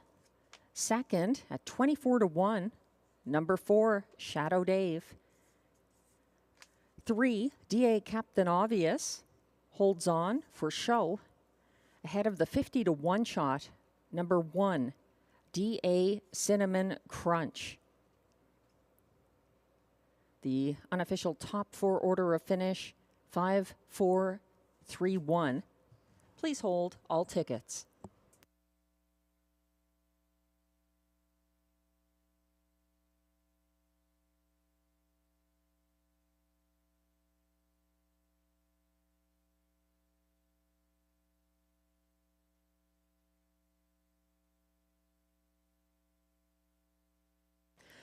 Now in the Rideau Carleton Winners Circle, unofficial race 4 winner, number 5, DA Magic Mike, a 3-year-old brown gelding by McWicked out of Taboo Sealster, owned by Michel Letard of Quebec with Jamie Copley and Kimberly Eaton of Ontario and the Max Webster Stable of Nova Scotia. Bred by Dean and Ashley Wilson of Ontario, trained by Mandy Archer, driven to victory by Guy Gagnon, 154-1. DA Magic Mike, win number 8 in start number 22 this season.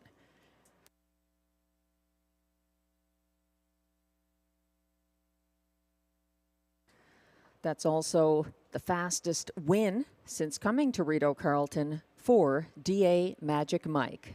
A popular favorite, 1-9, as Archer and Gagnon go back-to-back in races 3 and 4.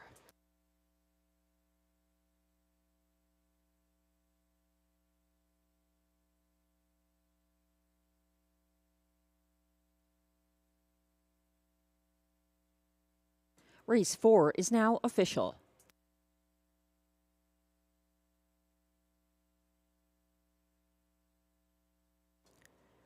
And prices are posted for race 4. The 5, DA Magic Mike, returns $2.10 to win. The $2 exactor 5-4 pays $8.20. It's $10.55 for the $1 try 5-4-3 combination, and $70.75 for that $1 superfecta 5-4-3-1.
The race 4 rundown is now posted. 1, DA Cinnamon Crunch, finished 4th.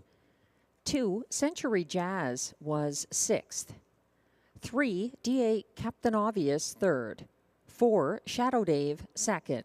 5, D.A. Magic Mike, the 1-9 winning favorite for Guy Gagnon. 6, Surratt Hanover finished 8th. 7, Friar Voltaire was 5th. And 8, A.R. Lancelot 7th. From the top down, your program should read 4, 6, 3, 2, 1, 8, 5, 7. The fractions were 27 flat to the quarter, 56 and 4 at the half, 125 and 2 at 3/4, 154 and 1. The winning mile for D.A. Magic Mike.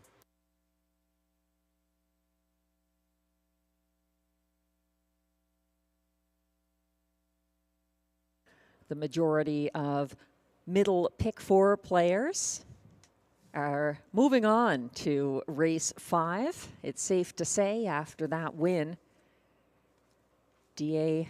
Magic Mike working his magic again in race 4. Race 5 coming up has exactor, triactor, superfecta, and pick 3 wagering. And there is an equipment change in race 5. It's on number 6, On the Road to Texas, who goes from blinkers to can't see back and adds a Murphy blind left. Take note, in race 6 coming up after this race, we have a carryover in our one and only pick 5 of $1,621. That's the pick 5 beginning next race after race 5.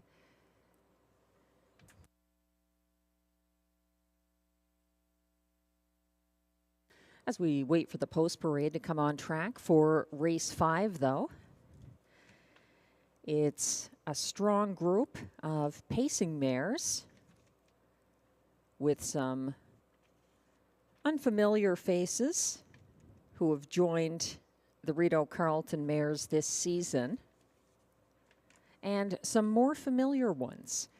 My top choice is 9-1 right now. The 1, Ronda du Lac for Robert Shepard.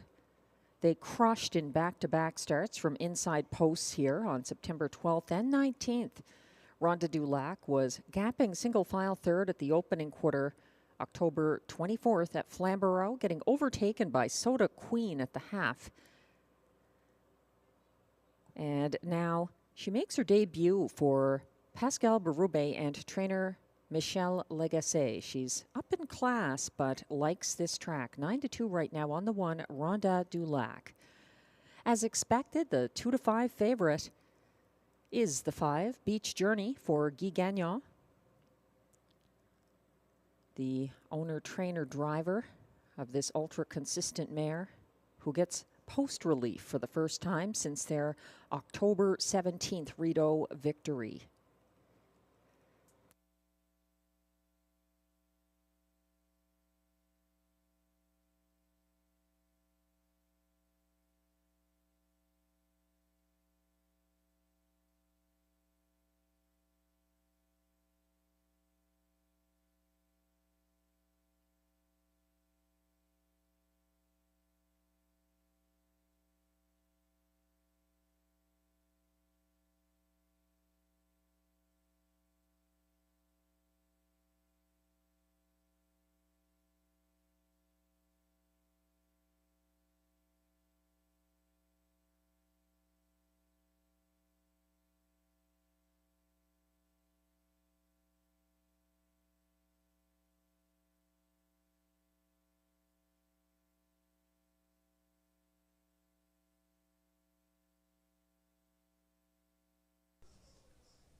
The post parade is coming on track for race 5.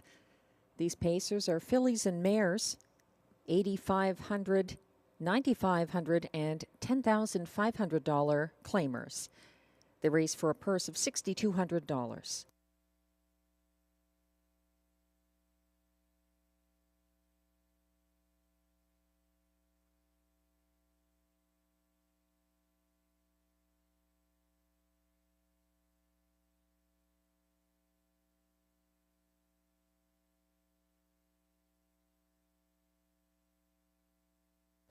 One is Ronde du Lac, owned and trained by Michel Legacy, driven by Pascal Berube.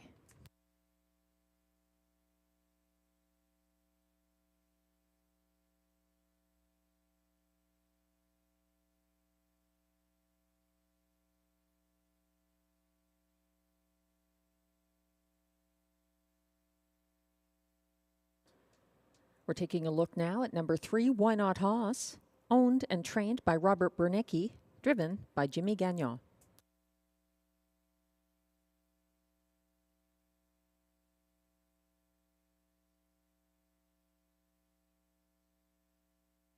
Now stepping on track, it's the 2, Darker Shade of Pale, owned by Keith Castle, trained by Macy Castle Smythe, driven by Marie-Claude Auger.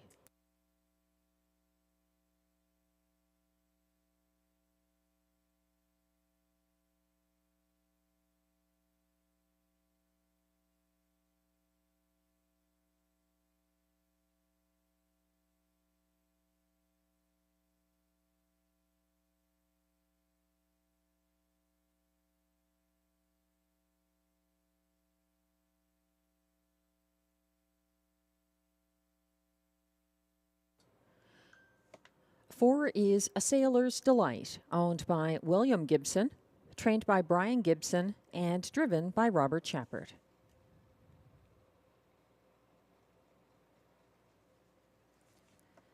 Five is the current 4-5 favorite, Beach Journey, owned by Écurie Guy Gagnon with Frédéric Gagnon, trained and driven by Guy Gagnon.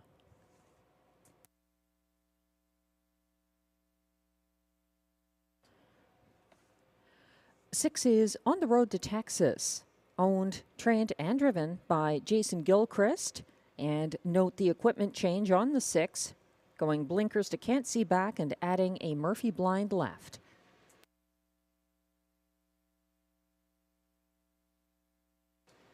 Completing this field from post 7, Le Cour Chapeau, owned by Gavin Christie, who also trains. Robbie Robinson is in the bike. That's your field for race 5. Exactor, Triactor, Superfecta, and Pick 3 wagering.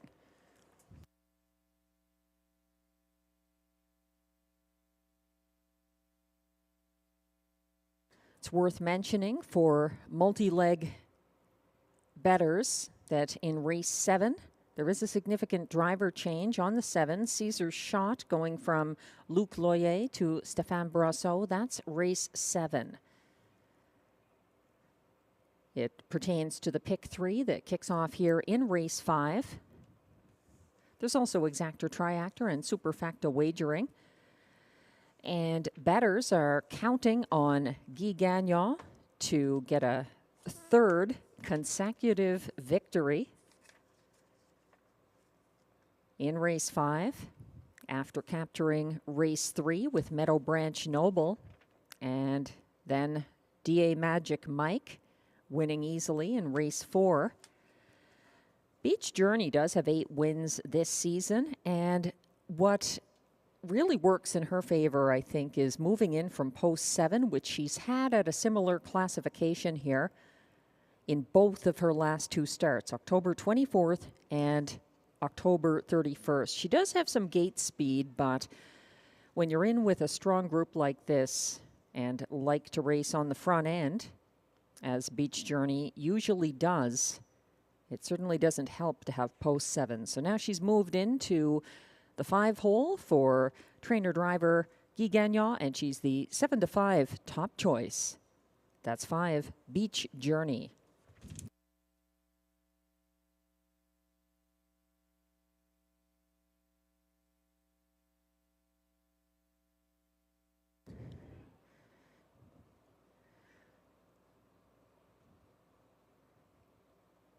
There are other contenders in this field, although in my pick 4, I use the 1 and the 5, Ronde du Lac and Beach Journey. Beaten 1-5 favorite, number 6, On the Road to Texas, is now owned, trained, and driven by Jason Gilchrist. He claimed this mare on October 17th. So she was a beaten 1-5 favorite, October 17th, beaten by Beach Journey. And then on the road to Texas was a beaten, even money co-favorite, October 31st, for catch driver Robert Shepard. On the road to Texas, got away 5th behind the pace setter Beauty is Blind and the pocket sitter Why Not Hoss that race. On the road to Texas, made a first over move in front of the grandstand, advancing uncovered to challenge Beauty is Blind past the half, while Why Not Hoss had a ground-saving trip. In a 3-mare duel down the stretch, Beauty is Blind edged them out at the wire. So there's class relief for both the 3 Why Not Hoss and the 6 on the road to Texas here. They'll be going behind the gate very shortly for race 5.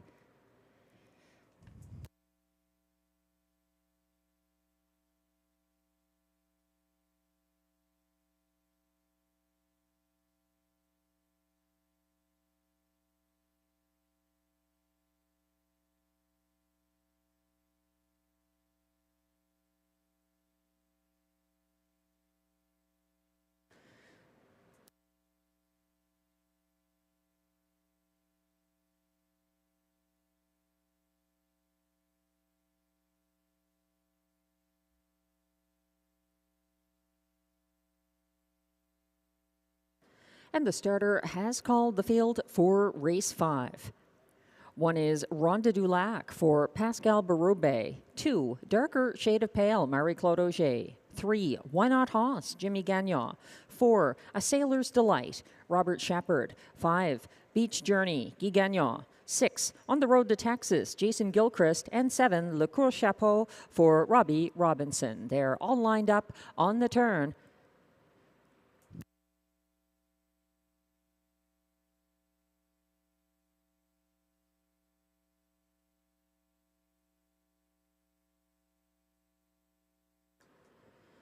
They're on the backstretch, approaching the start for race 5.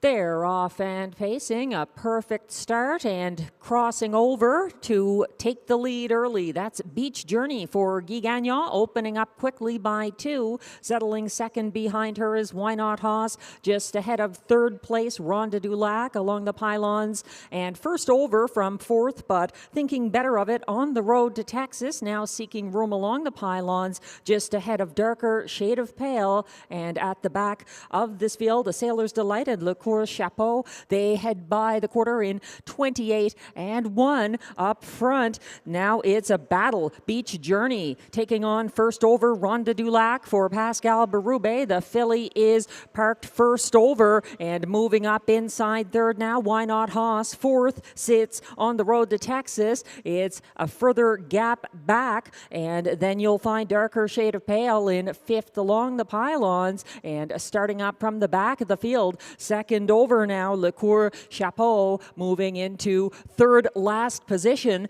They went by the half in 57 and 2, and the parking ticket issued to Ronde du Lac by Beach Journey. Tenacious on the front end for Guy Gagnon. Ronde du Lac fighting on first over second. Why Not Hoss well positioned third along the pylons. Second over in 4th. On the road to Texas, also in a good spot at 3/4, 126 flat, looking for room up the pylons in 5th. That's Le Cour Chapeau, and trying to get involved from the back. It's A Sailor's Delight coming on third over late. They are headed down the stretch with Beach Journey leading the way, looking for room up the inside. Why Not Hoss still brave on the outside. Ronde du Lac, but they're not going to catch Beach Journey, a front end winning journey, and the third straight tonight for Guy Gagnon over Why Not Hoss and Ronde du Lac, 156 and 1.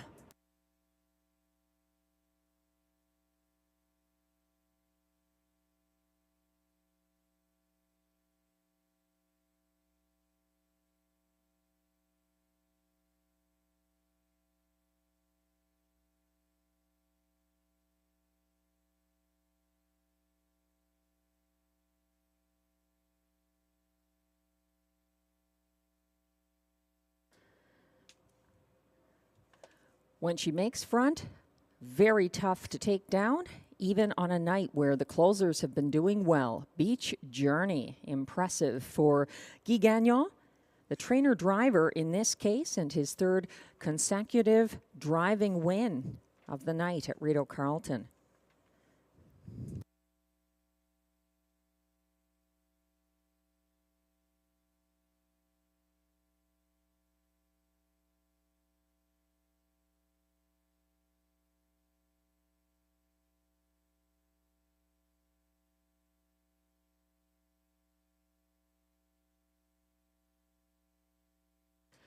Unofficial results are now posted for the top 4 finishers in race 5. 3-5 favorite.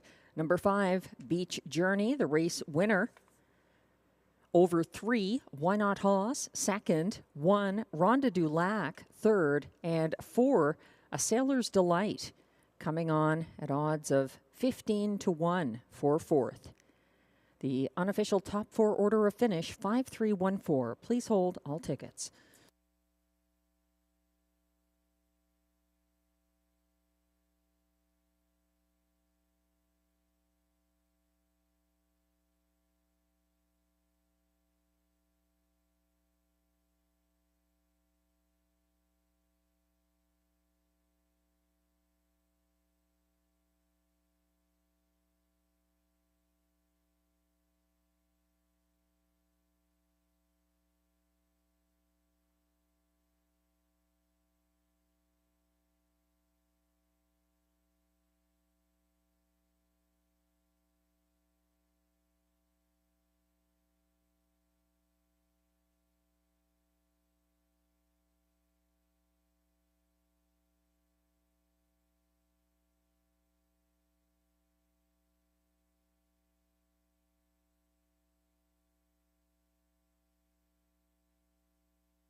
The unofficial race 5 winner can find her way to the winner's circle very easily.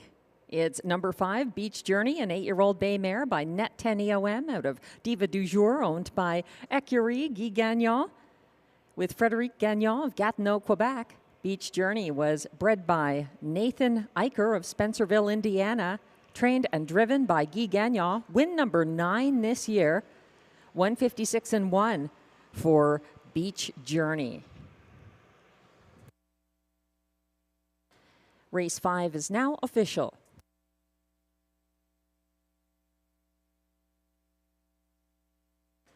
And prices are posted for race 5. 5 Beach Journey pays $3.40 to win. The $2 exactor 5-3 combination pays $8.80. The $1 pick 3 of 3 pays just $3.60, and it's $9.55 for 4 of 4 in that early pick 4. $1 ticket 1355. With the 3 in a row for Guy Gagnon, that explains those prices in the multi-legs wrapping up here in race 5. The $1 triactor 531 pays $12.10, and it's $31.20 for the $1 superfecta 5314.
The race 5 rundown is now on your screens. 1, Ronde du Lac finished 3rd. 2, Darker Shade of Pale was 7th. 3, Why Not Hoss was 2nd. 4, A Sailor's Delight closed for 4th. 3 to 5 favorite number 5, Beach Journey, another perfect journey for Guy Gagnon. 6, On the Road to Texas finished 5th. And 7, Le Court Chapeau finished 6th. From the top down, your program should read 3, 7, 2, 4, 1, 5, 6. The fractions were 28 and 1 to the quarter, 57 and 2 at the half, 126 flat to 3/4, 156 and 1 the winning mile for Beach Journey.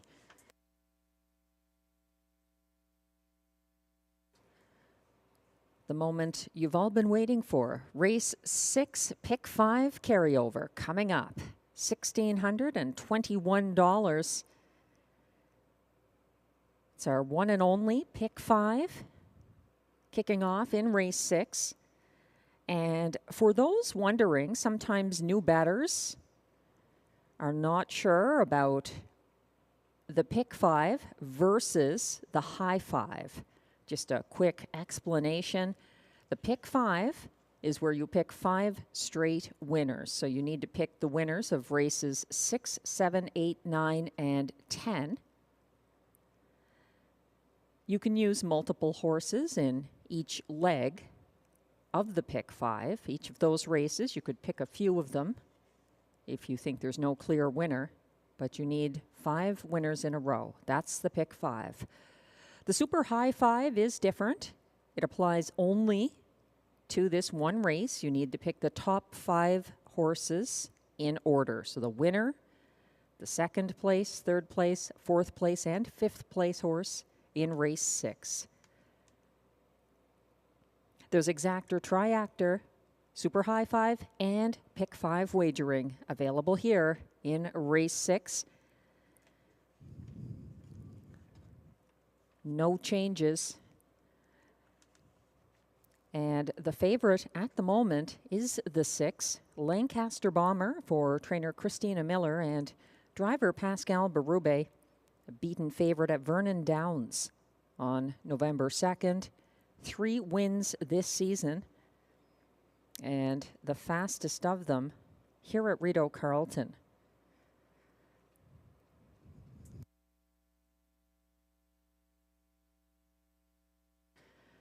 For those wondering, who's Guy Gagnon got here? He is catch driving the 3, Indigo Sealster, for the 2nd week in a row, 13 to 1.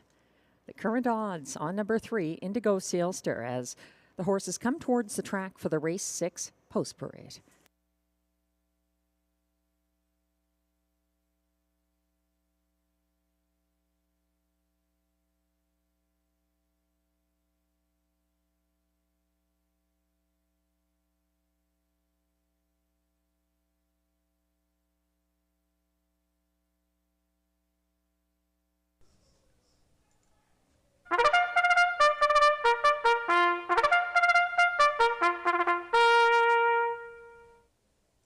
The Pacers are now stepping on track for that race 6 post parade. They are non-winners of $401 per start in their last 10.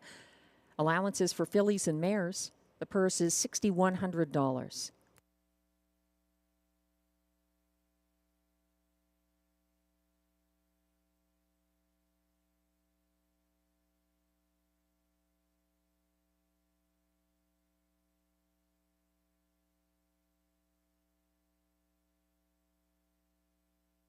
Leading the post parade, number 1 is Souffle de Vie, owned and trained by Caroline Malo-Tetro and driven by Stephen Genois.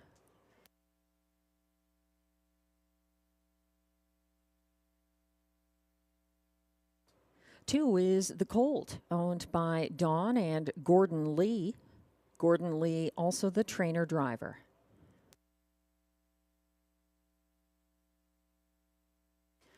Three is Indigo Sealster, owned by Johan Sans Souci with Sophie Messier, trained by Eric Milo and driven by Guy Gagnon.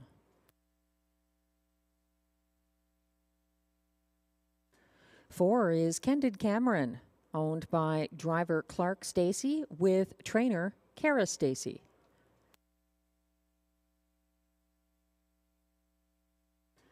5 is Get Your License Liam, owned by Limco Incorporated, trained by Vic Putty, driven by Jimmy Gagnon.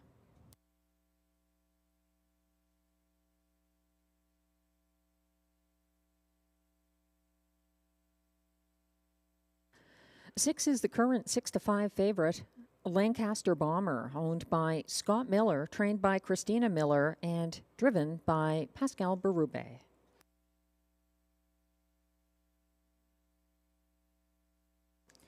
Seven is Howie's Man, owned by Scott Miller, trained by Christina Miller, with Joshua Miller in the bike.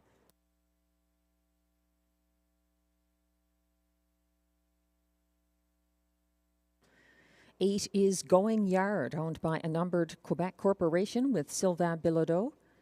Stéphane Pouliot trains and drives.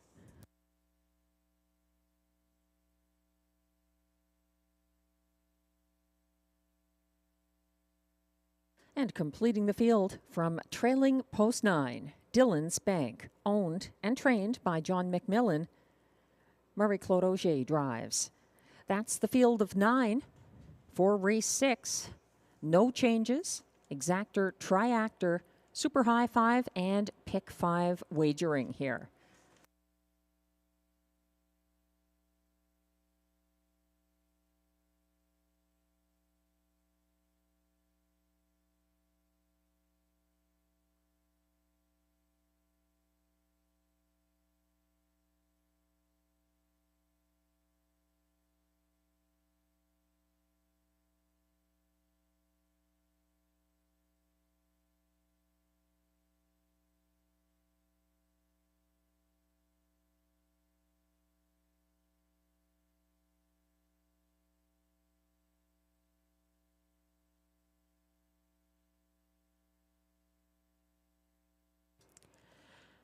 We're zooming in on the current 3-2 favorite, number 6, Lancaster Bomber. He was a beaten 3-4 favorite at Vernon Downs on November 2nd. He set the pace from the rail for driver Josh Miller, who is now driving his Christina Miller stablemate Howie's Man, the 7 here, instead of Lancaster Bomber. Lancaster Bomber was softened up late by the first over. He's really keen, and then got stung by a passing lane move from Major Leaguer. So he was second and gets class relief coming in from Vernon Downs. That's a 6. Lancaster Bomber, 3-2 right now for Pascal Berube. I'd be paying close attention to the 9, currently at odds of 5-2. Dylan's Bank was a beaten 4-5 favorite. In his last start from the trailing post was a 5th place finish on October 8th of 2023. That was at the preferred handicap level at this track. So it's been a long time since Dylan's Bank has had the second tier.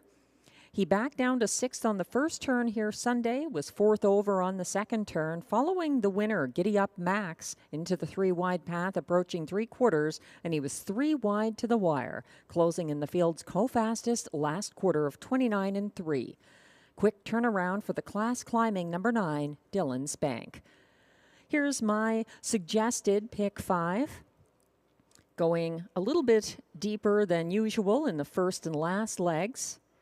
It's a generous carryover here in the pick 5 that begins in upcoming race 6, $1,621. So this race going with 9, Dylan's Bank, as well as the Guy Gagnon catch driven, number 3, Indigo Sealster, who is dropped to 6-1 right now. I am using 6, Lancaster Bomber, the 8-5 current favorite, and the 1, Souffle de Vie, who was a winner Sunday at Hippodrome 3R. However you see it, it's time to play it. They're going to be going behind the gate momentarily, and this is your only chance to play the pick 5. The starter has called the field for race 6 at Rideau Carleton with that pick 5 carryover on the line.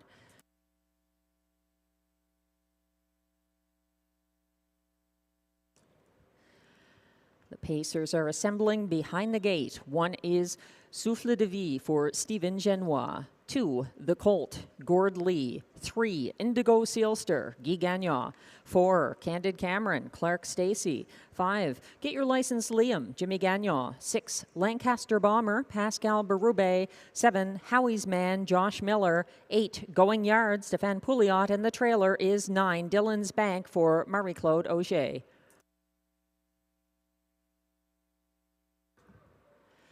They're on the turn.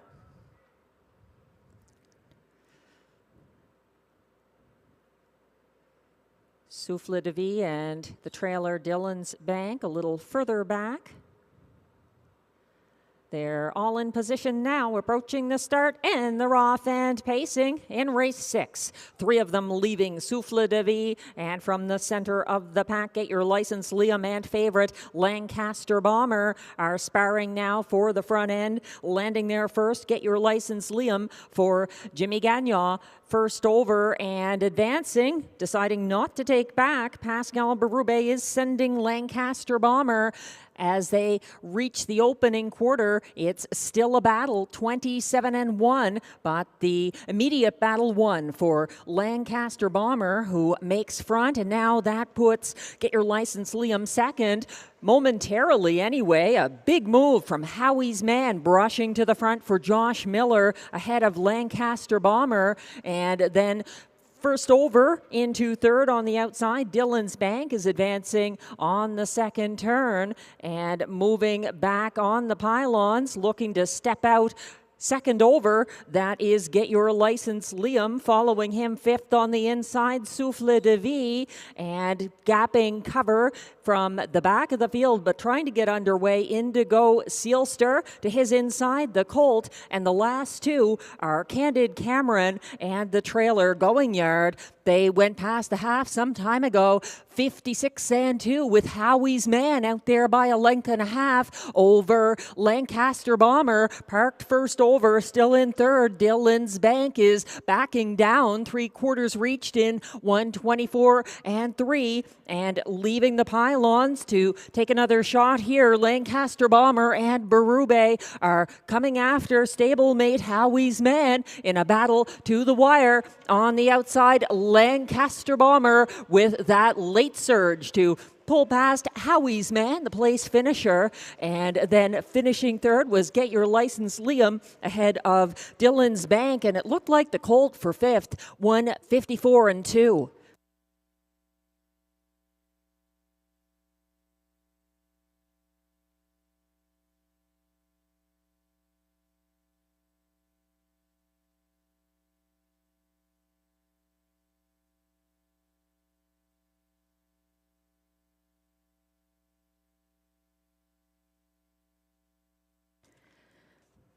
It was a stretch duel between the stablemates from the Scott Miller barn.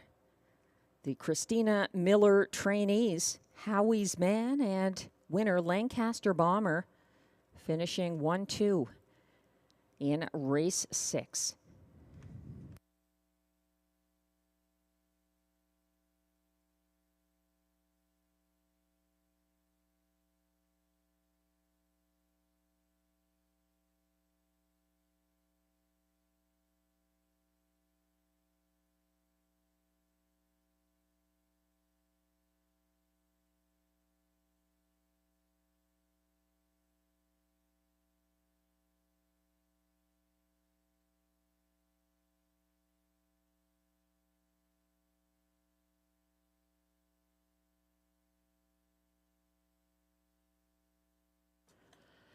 The unofficial top 5 order of finish is now posted for race 6.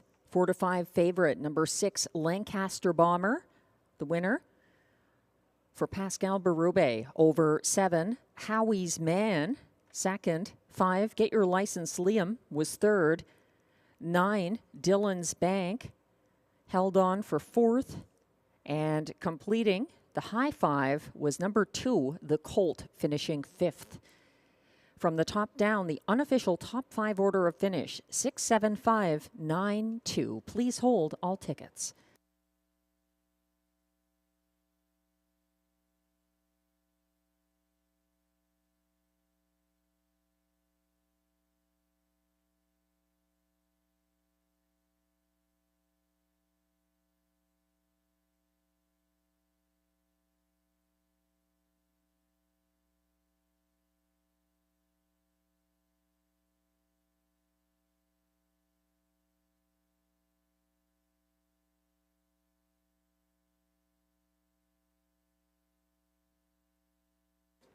Now returning to the Rideau Carleton Winner's Circle. Unofficial race 6 winner, number 6, Lancaster Bomber, a 6-year-old bay gelding by Captain Treacherous out of Pasta La Vista.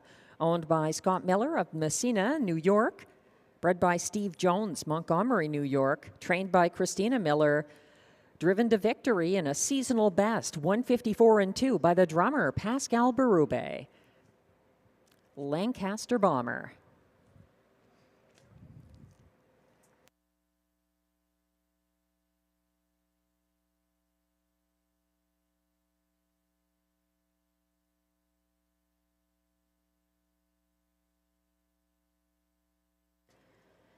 That's win number 4 this year for Lancaster Bomber. Again, a seasonal best, 154-2 winning mile.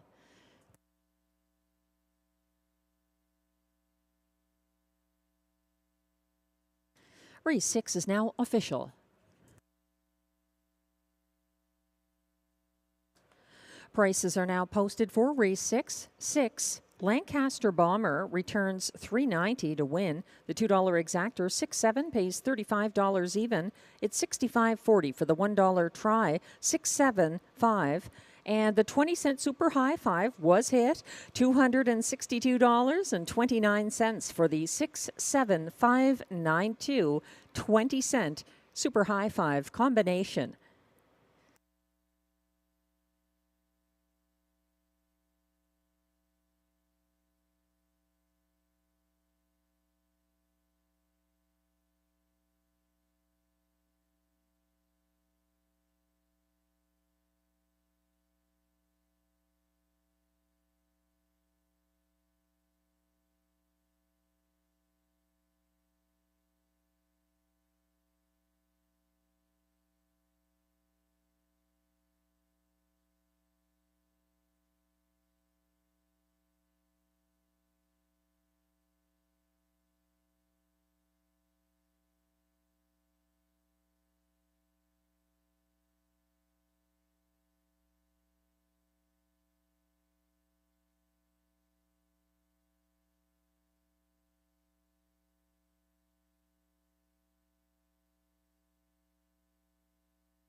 And the race 6 rundown is now posted. 1, Souffle de Vie finished 7th.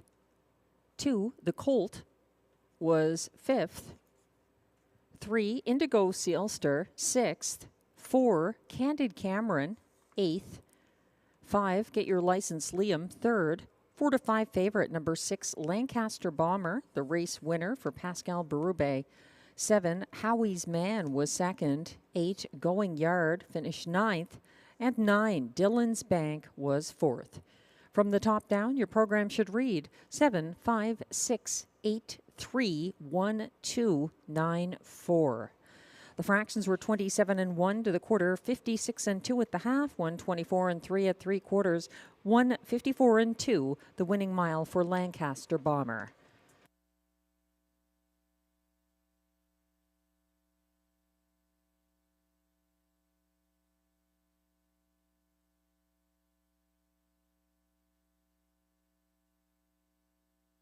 The favorites are going strong. Lots of money moving on to race 7, the second leg of the pick 5 tonight at Rideau Carleton. Here in race 7, there is exactor, triactor, superfecta, and late pick 4 wagering. Track handicapper selections are now on screen. And Glenn and I see it a little differently. He returned to number 7, Caesar's Shot, a winner for Ryan Guy here, October 31st. Although Ryan Guy is not driving here this evening, that was a very impressive win, a going away win over some nice mares for Caesar's Shot, who draws tough here. And she was originally to be driven by her owner, trainer Luc Loyer. There was a driver change, and now she is being driven by Stéphane Brosseau, as announced earlier. Still 10-1 right now on Caesar's Shot from post 7. I like the one, Goldie's Rockin' from the rail, the current 1-2 favorite for Robert Bernicki, and Guy Gagnon having an exceptional night. In the place spot, I'm using Beauty is Blind from post 2, who Glenn likes for third behind Goldie's Rockin' in his triactor. To complete a superfecta, the strong closer number 4, Butterfly Kisses for Isabelle Darvaux and Robert Shepard is Glenn's selection. I'm adding the 6, Lions Shining in third, and then the 7, Caesar's Shot to complete my superfecta here. Lots of support, though, for the 3-5 current favorite, number 1, Goldie's Rockin', a 7-time winner already this season. And the switch to driver, Guy Gagnon, worked in her favor September 26th at Rideau Carleton when she was a winner at a comparable classification here.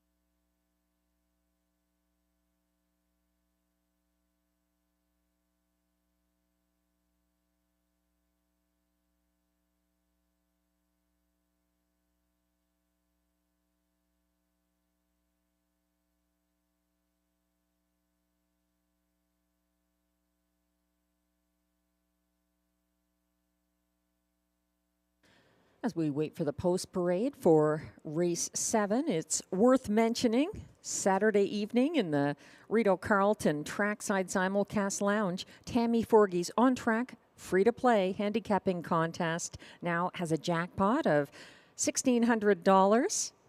So if you're in the Ottawa area looking for something to do on Saturday night, why not check it out?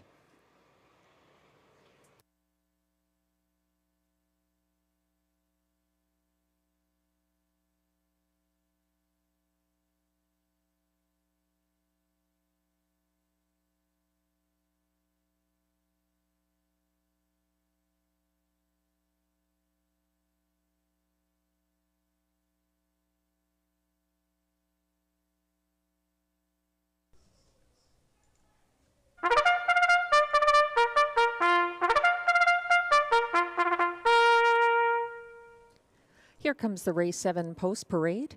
These pacers are fillies and mares who are non-winners of $4,000 in their last 5 starts or $6,000 in their last 10.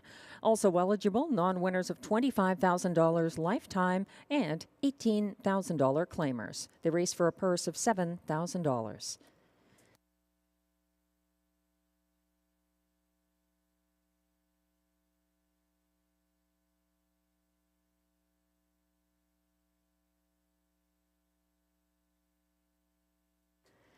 Leading the post parade, current 4-5 favorite number 1, Goldie's Rockin', owned by Sylvain Cote with trainer Robert Bernicki. Guy Gagnon drives.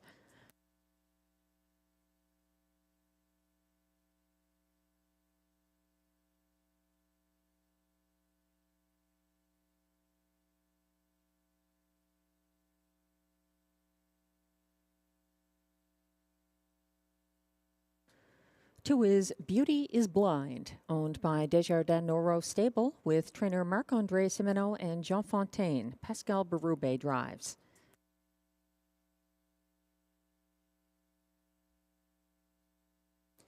3 is Mock and Blue Cheese, owned by Jackson Barrett, trained by David Pilon, driven by Stephen Genois. 4 is Butterfly Kisses, owned by Bruce Tremblay, trained by Isabelle Darvaux, driven by Robert Shepard.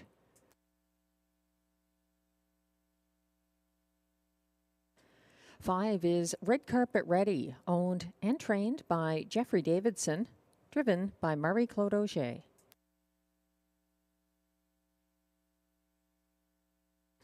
6 is Lion Shining, owned by Susan Waugh, trained by William Douglas, driven by William Waugh.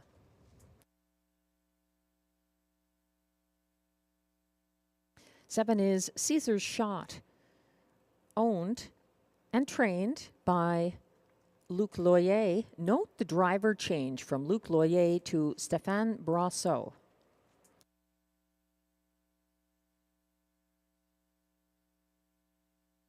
And completing the field from post 8, DW's Darlene, owned and trained by Michel Legasse and driven by Jimmy Gagnon. That's your field for race 7 with exactor, triactor, and superfecta wagering. It also starts the last pick 4 of this card.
As we get closer to post time for race 7, just another look at the track handicapper selections here.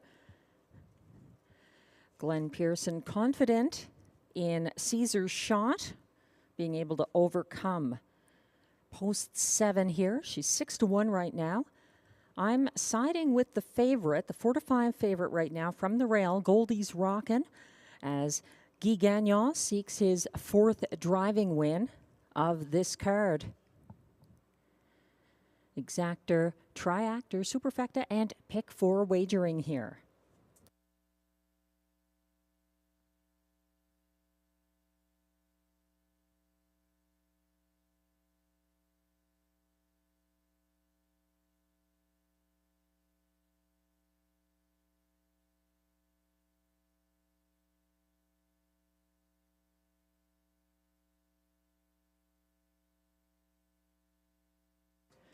Another mare I would give a close look to here is the 2, Beauty is Blind, my second choice, currently 7-1.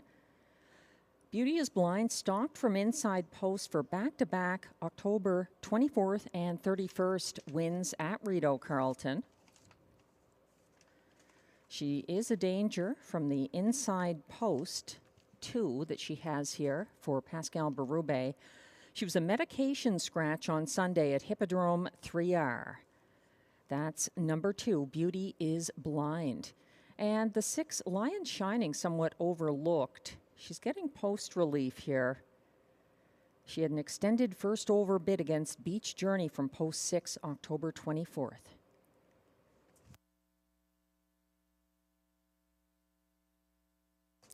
The starter has called the field for race 7. If you're looking to play the pick 4 tonight at Rideau Carleton, this is your last opportunity.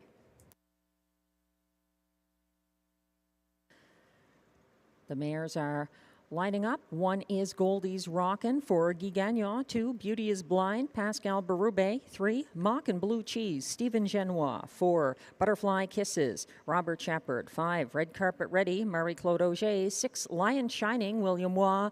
7, Caesar's Shot, Stéphane Brasseau. And on the outside, 8, DW's Darlene for Jimmy Gagnon. They're on the turn.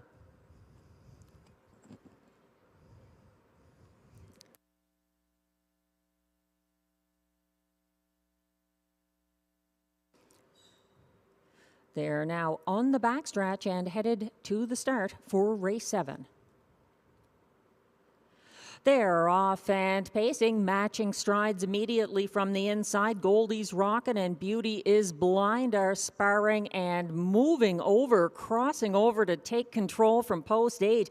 DW's Darlene and Jimmy Gagnon get the jump on the rest of the field out there in front now, chased by Goldie's Rockin', who is looking to step out first over from second. It's a gap of a couple of lengths back to third place. Beauty is Blind, 27-3, a contested opening quarter, and Guy Gagnon looks to wrestle Goldie's Rockin' back into the pocket behind pace-setting DW's Darlene. Third is Beauty is Blind, a gap of 3 back to fourth, Lion Shining. Fifth, that's Caesar's Shot, followed by Mock and Blue Cheese, and further back in the field are the closer, Butterfly Kisses, setting second last, and the trailer is Red Carpet Ready as they head by the half in 56-2, led by the 13-1 long shot, DW's Darlene for Jimmy Gagnon, keeping ahead of pocket sitting favorite Goldie's Rockin' for the other Gagnon, Guy Gagnon, who gives her marching orders, and she steps out now first over up against DW's Darlene, and also following that cover now is Beauty is Blind for Berube in third, advancing second over, gapping cover and retreating somewhat now. Caesar's Shot, they head by 3/4 in 125 flat, and still a duel on the front end. A tough DW's Darlene looking for the upset and looking for the passing lane. Beauty is Blind on the outside though. Guy Gagnon asking, and Goldie's Rockin' responding, not enough to catch Beauty is Blind as Pascal Berube goes back-to-back, 1:54-2.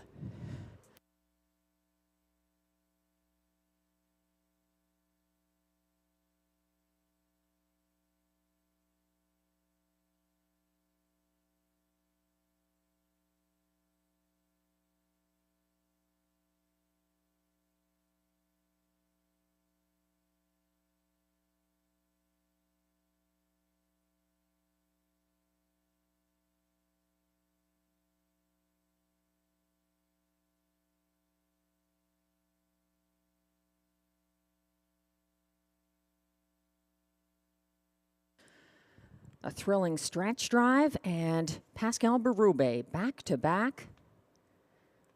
Beauty is Blind, the winner here over Goldie's Rockin'.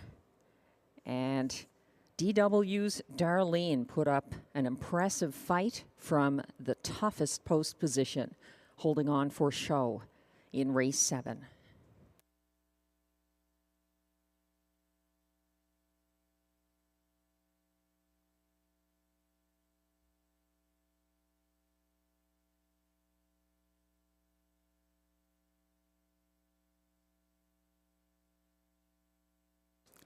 Unofficial results are posted for the top 4 finishers in race 7 at odds of 9-1. Number 2, Beauty is Blind, the winner for Pascal Berube over 1-2 favorite number 1, Goldie's Rockin'. Third was 8, DW's Darlene. And completing the superfecta, fourth place finisher, number 3, Mock and Blue Cheese, at odds of 20-1. The unofficial top 4 order of finish, 2-1-8-3. Please hold all tickets.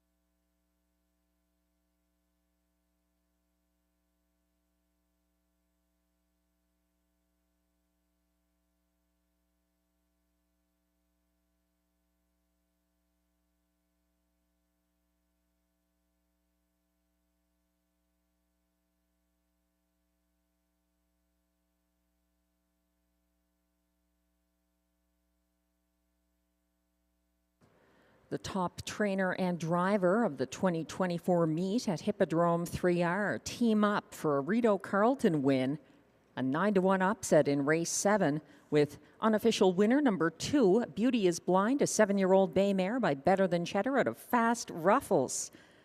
Owned by Desjardins Norvo Stable and trainer Marc-André Simoneau, along with Jean Fontaine of Quebec. Beauty is Blind was bred by Delaware Valley University of Pennsylvania, trained by Marc-André Simoneau, driven to victory by the drummer Pascal Berube. It's win number 10 this year, 154-2, a new seasonal best for Beauty is Blind.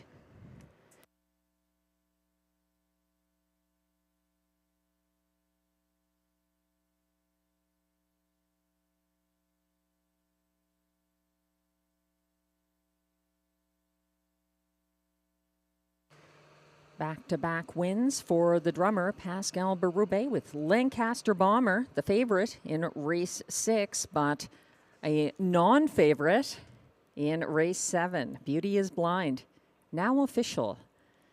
And prices are posted for race 7. 2, Beauty is Blind, returns $21.20 to win. The $2 exactor 2-1 pays $46.10. The $1 pick 3 ending here, 562, pays $37.25 for the $1 ticket. It's $61.80 for 4 of 4 in the $1 pick 4, 5562, the winning pick 4 combination.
The race 7 rundown is now on screen. 1-2 beaten favorite number 1, Goldie's Rockin' was second.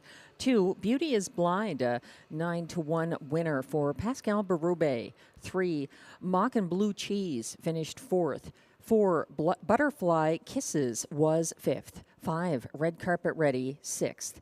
6, Lion Shining, seventh. 7, Caesar's Shot finished eighth. And 8, DW's Darlene was third. From the top down, your program should read 214-567-83. The fractions were 27-3 to the quarter, 56-2 at the half, 125 flat at 3/4, 154-2. A seasonal best winning mile for Beauty is Blind.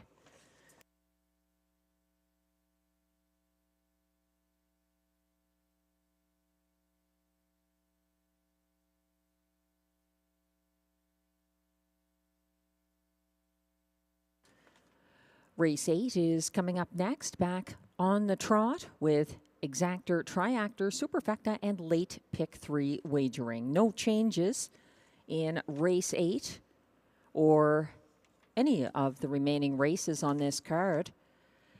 Glenn Pearson and I see it similarly here. Not quite identical, but we share an exactor, putting the 6 on top. Donna Tover for John McMillan. 1 training win away from 1,800 training wins. And Pascal Berube, hot hands in the last couple of races here, and he was a winner with this very horse back on October 3rd at Rideau Carleton. So the class relief is in his favor, and the betting public like his chances. Number 6, Donna Tover. In the place spot, both Glenn and I agree on the 2, Ciel Bleu, for trainer-driver Guy Gagnon. That one a little lighter on wins than I expected this season. A very good horse, though, getting a lot of checks here, especially since adding the trotting hobbles. In the show spot, Glenn is going to number 1, Coltrane DeVie, who I like for 4th. He's making a quick turnaround for Ted McDonald and catch driver Stéphane Pouliot staying aboard. And Glenn is completing his superfecta with 5-7 iron for trainer Vic Putty and driver Jimmy Gagnon. That one going down the class ladder this season, and he's actually stepping up a little here after a 4th place finish behind a going away Mask of Zorro. I am using 3, Ms. Franny for Michael Sergi and Marie-Claude Auger in the show spot, ahead of Coltrane DeVie, who I like for 4th, in spite of the fact that he's 99-1 right now. That only reflects the win pool for number 1, Coltrane DeVie, who has been racing quite well lately.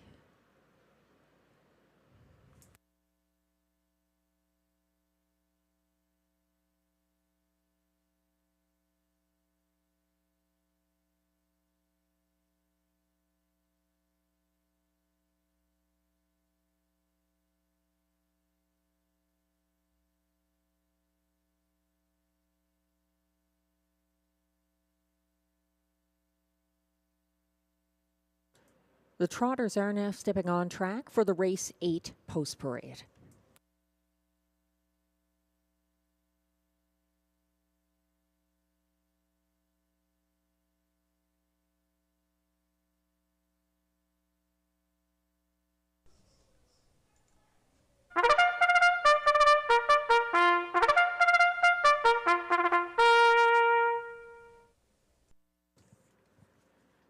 Here comes the race 8 post parade. These trotters are non-winners of $2,500 in their last 5 starts, also eligible non-winners of $25,000 lifetime, and also eligible $15,000 claimers. They race for a purse of $6,800.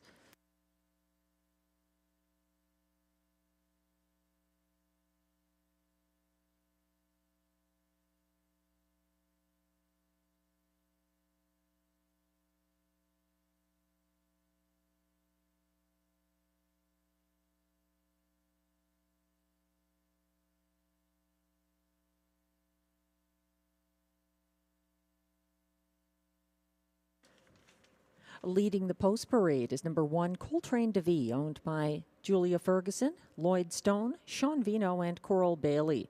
Trained by Ted McDonald, driven by Stéphane Pouliot.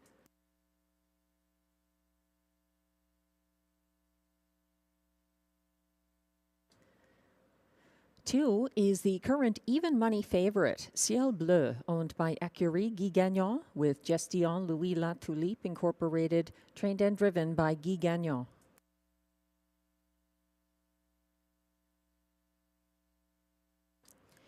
Three is Ms. Franny, owned by Michael and Sam Sergi, trained by Michael Sergi and driven by Marie-Claude Auger.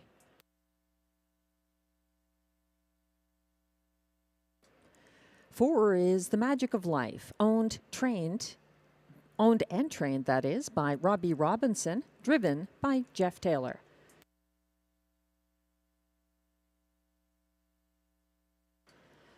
5 is 7 Iron, owned by trainer Vic Putty, driven by Jimmy Gagnon.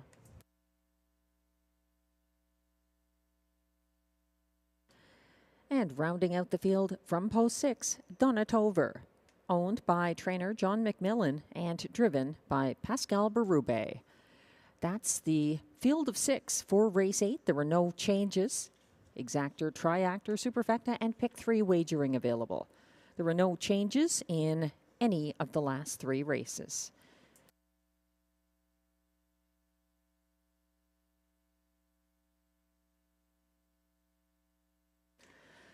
So we have a new favorite, and it's understandable. Guy Gagnon having another excellent night at Rideau Carleton. Number 2, Ciel Bleu, is the even money favorite. This trotter overtook Hatikva to pocket up behind a gate-to-wire Cadillac here.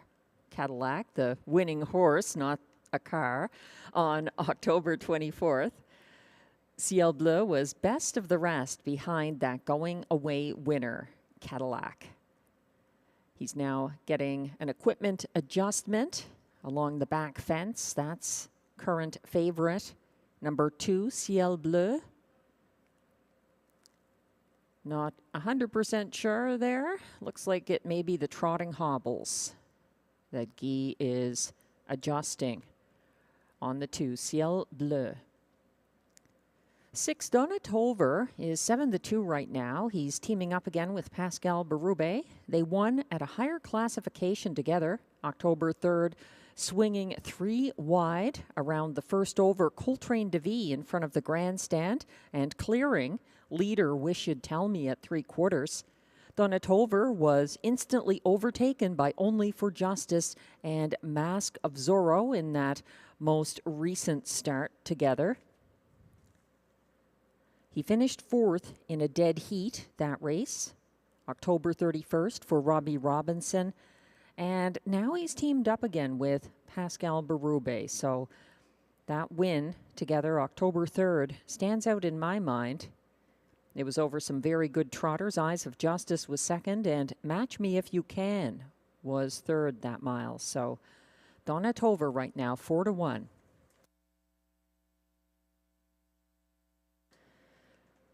The 1, Coltrane DeVee, is 5-2 at the moment.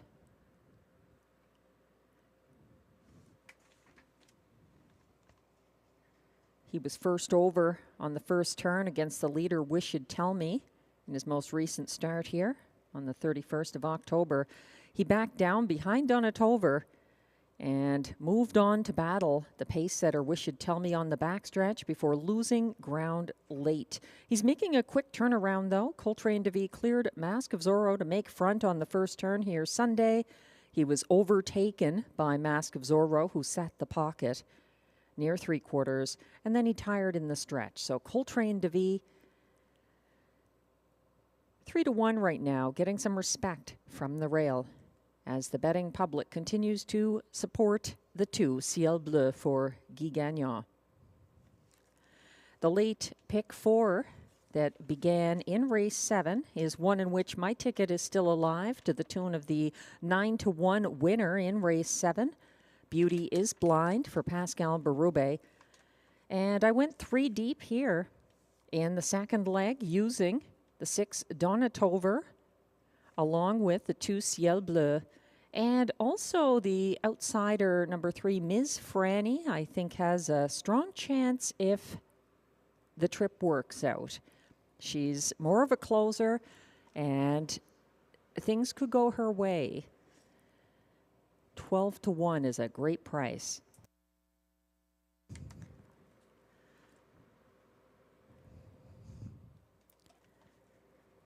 They'll be going behind the gate shortly, getting a little bit of help turning around there.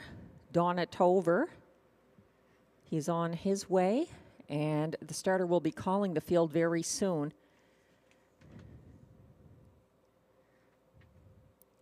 There is a pick 3 here in race 8 if you didn't happen to have Beauty is Blind in race 7. And for many, it comes down to 2 horses here. At the moment, it looks like the most support is for the 2, Ciel Bleu, and the 1, Coltrane de Vie.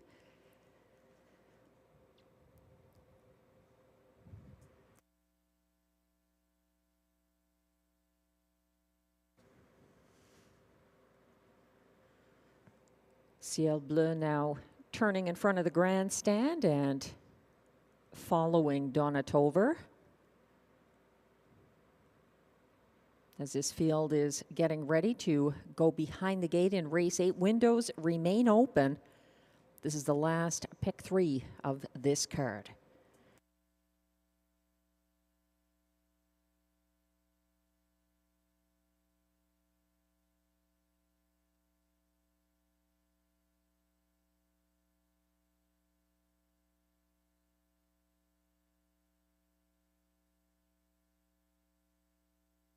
Starter has called the race 8 trotters. This is your final opportunity to play the pick 3 tonight at Rideau Carleton, where we appreciate the wagering support from across North America and also appreciate the hearty souls along the fence and on the picnic table side tonight. The trotters are lining up. 1 is Coltrane de Vie for Stéphane Pouliot. 2, Ciel Bleu, Guy Gagnon. 3, Ms. Franny, Marie-Claude Auger. 4, The Magic of Life, Jeff Taylor. 5, 7 Iron, Jimmy Gagnon. And on the outside is 6, Donatover for Pascal Berube. They are all in line on the turn. And the field is entering the backstretch.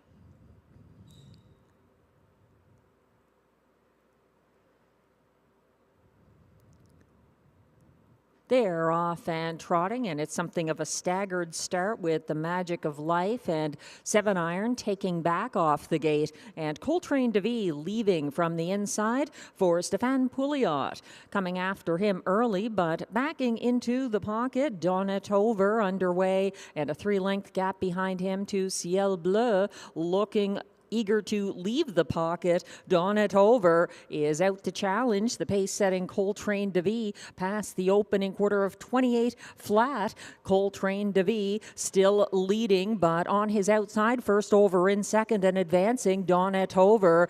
And then it's 3 lengths back, make it 2 lengths to Ciel Bleu in third, looking to follow the cover possibly.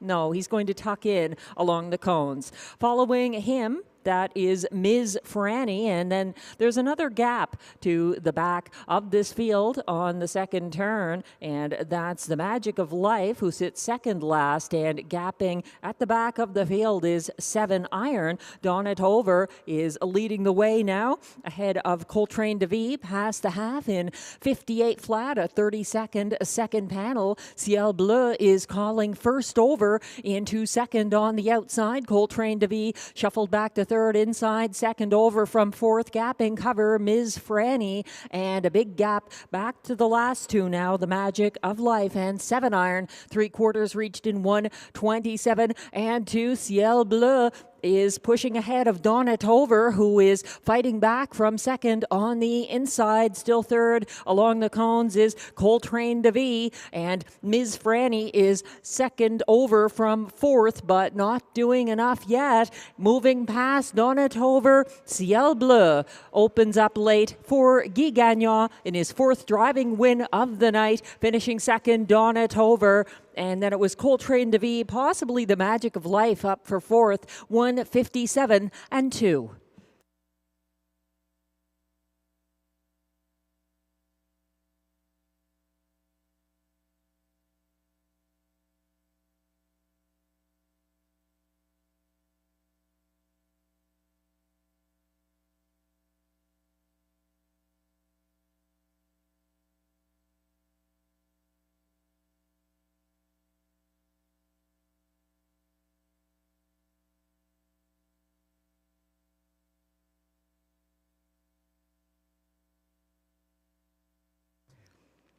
Ciel Bleu powering past Donatover for the victory in race 8, a 157 and 2 win. Just his third this season for Guy Gagnon.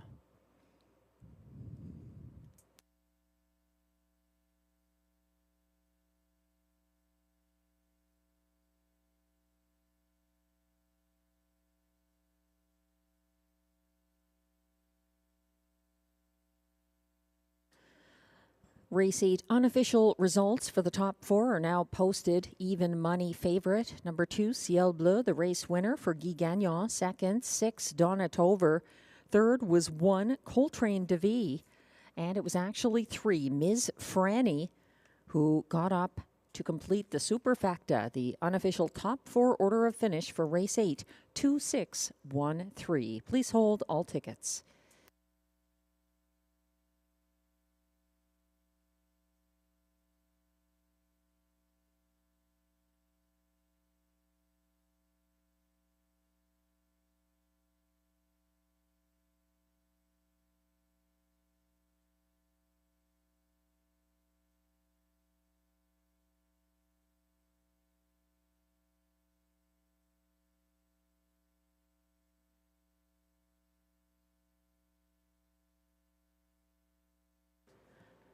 Now returning to the Rideau Carleton Winner's Circle, unofficial race 8 winner. Number 2, Ciel Bleu, a 6-year-old bay gelding by Muscle Mass out of Volonté. Owned by Écurie Guy Gagnon and Gestion Louis Latulippe. Ciel Bleu was bred by Écurie Provocante of Quebec. Trained and driven by Guy Gagnon. That's a third seasonal victory for Ciel Bleu, 157 and 2.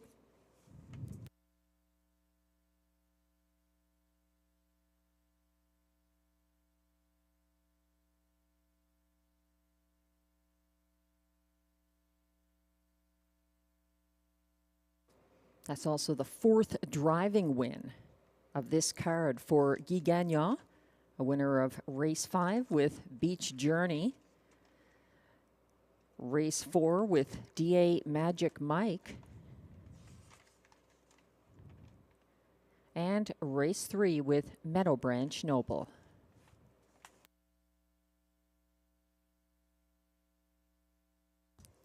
Race 8 is now official.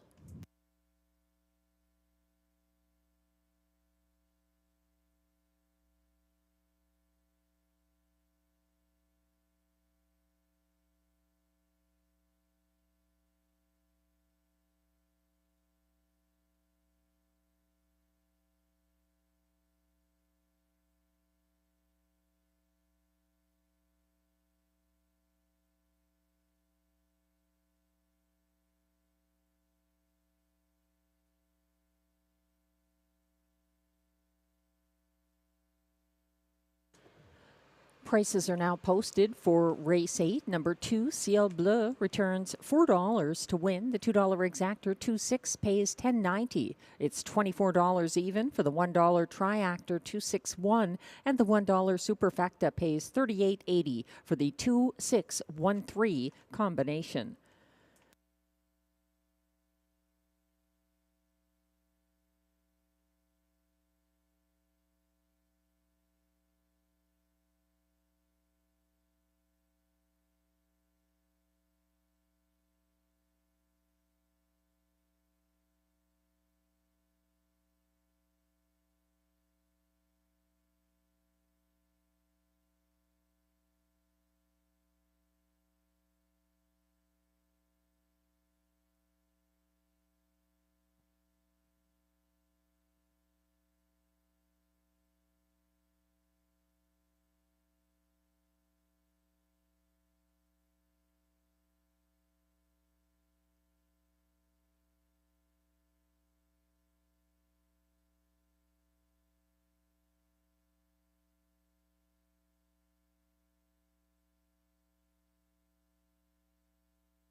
The race out rundown is now on your screens.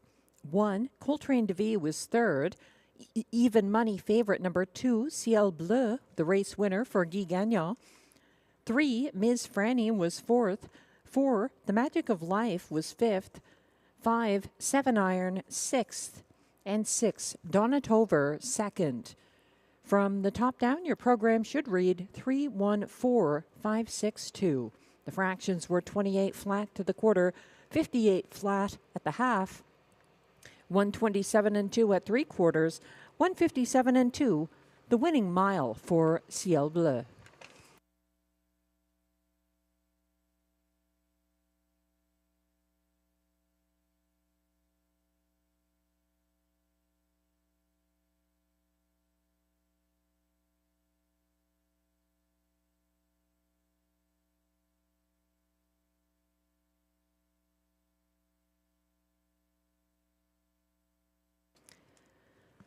There are only 2 more races left on this Thursday evening card at Rideau Carleton.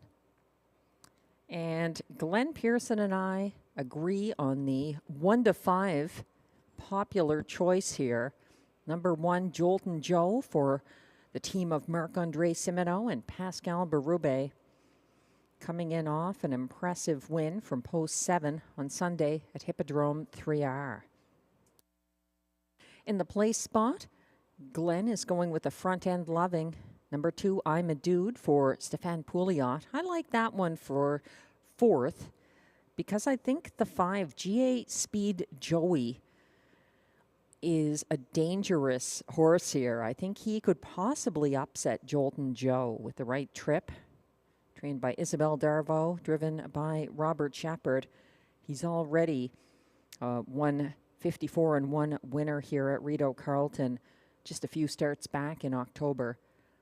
Glenn is using GA Speed Joey fourth in his ticket, though. He likes I'm a Dude second. Then he's using Sunshine Love, the closer, for Mike Healy and Stefan Meyer in the show spot ahead of GA Speed Joey. I have GA Speed Joey second, and although I have made Jolton Joe my top choice here, I wouldn't hesitate to box the 1 and 5 on top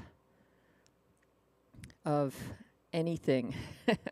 Box them in the exactor 1-5, or if you're getting a try or superfecta here, I'd be going 1-5, 1-5.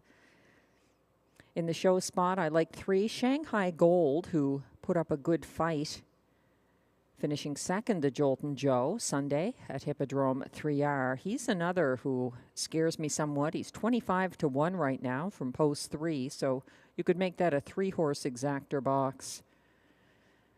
1-5-3 from my perspective. I think I'm a Dude, the likely pace setter here for Stéphane Pouliot, currently 2 to 1. May have a hard time holding off some of the late speed in this field. There's exactor, triactor, superfecta, and late daily double wagering available on race 9. Coming up here at Rideau Carleton. No changes in either of the last 2 races. The pacers are now coming from the paddock, approaching the track for the race 9 post parade.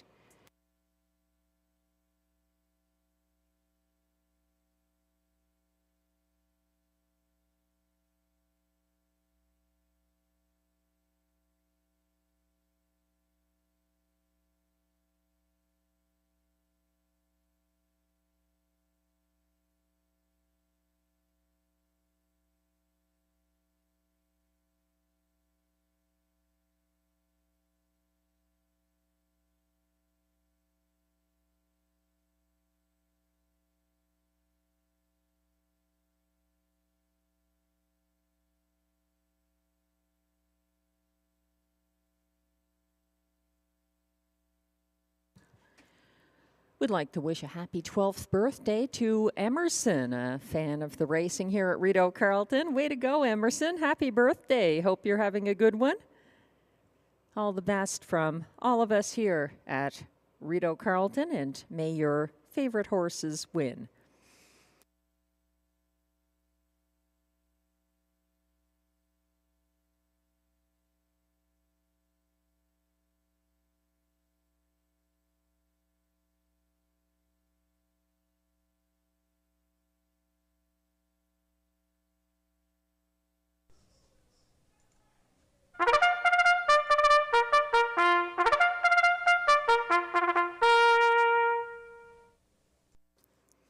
comes the Race 9 Post Parade.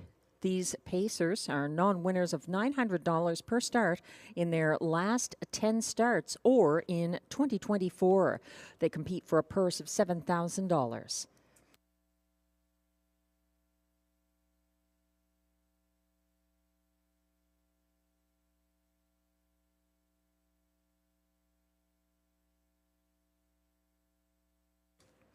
Leading the Post Parade, number 1, Jolton Joe. For owner, Mary Lee Simoneau, trainer Marc-Andre Simoneau, and driver Pascal Berube. He's the 4-5 current favorite.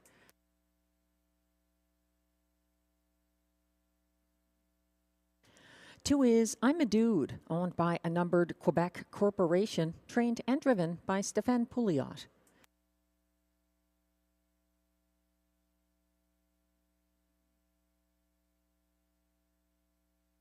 Three is Shanghai Gold, owned by trainer Pierre Pierrelou.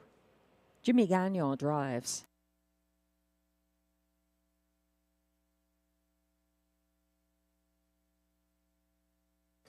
Four is Radley Hanover, owned and trained by Caroline Malo-Tetro, driven by Stephen Genois.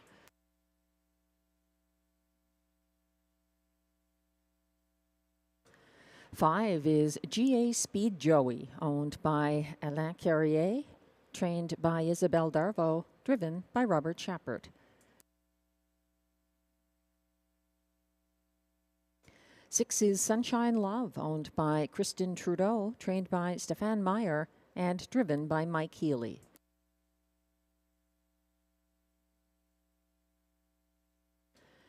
And completing the field from post 7, Flying Art, owned by Keith Castle, trained by Macy Castle Smythe, and driven by Guy Gagnon. That's your field for race 9, second last of this Thursday card, featuring exactor triactor, late daily double, and superfecta wagering.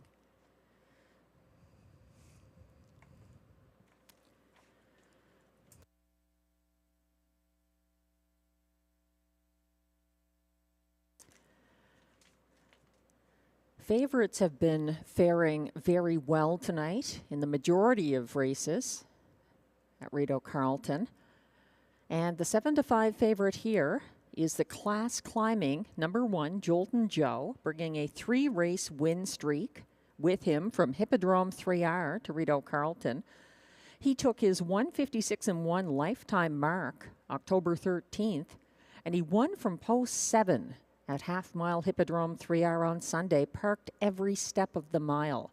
He was second over following the first up Shanghai Gold to the opening quarter, had a 3-wide move at 3/4, and outdueled Shanghai Gold around the final turn, even surviving interference in the stretch. Even money favorite, number 1, Jolton Joe.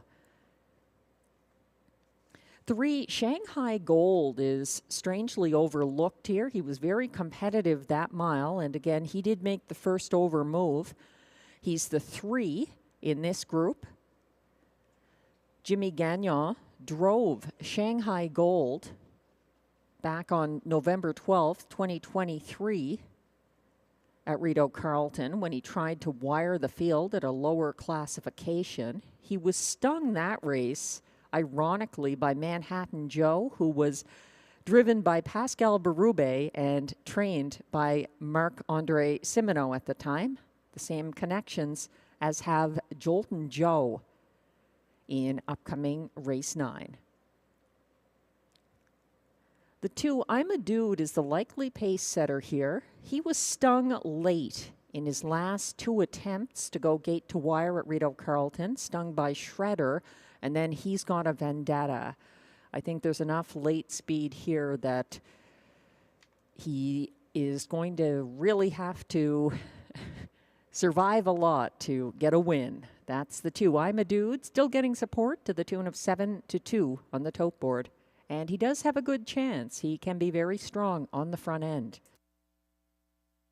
I think the sleeper here, though, is 5, GA Speed Joey, moving to the frontier. He got away 5th behind leader Monty's Gone Marble October 31st at Rideau Carleton, he stepped out to loosely follow the cover of Sunchip, approaching the second turn, and then advanced uncovered to the half. He pressed the pace along the backstretch, challenging winner St. Lad's Beat It, and his passing lane move fell just short. He closed in the field's co-fastest last quarter of 28 and 4. 6-1 right now on 5, GA Speed Joey. I think he has the top chance to upset the current 4-5 favorite, number 1, Jolton Joe.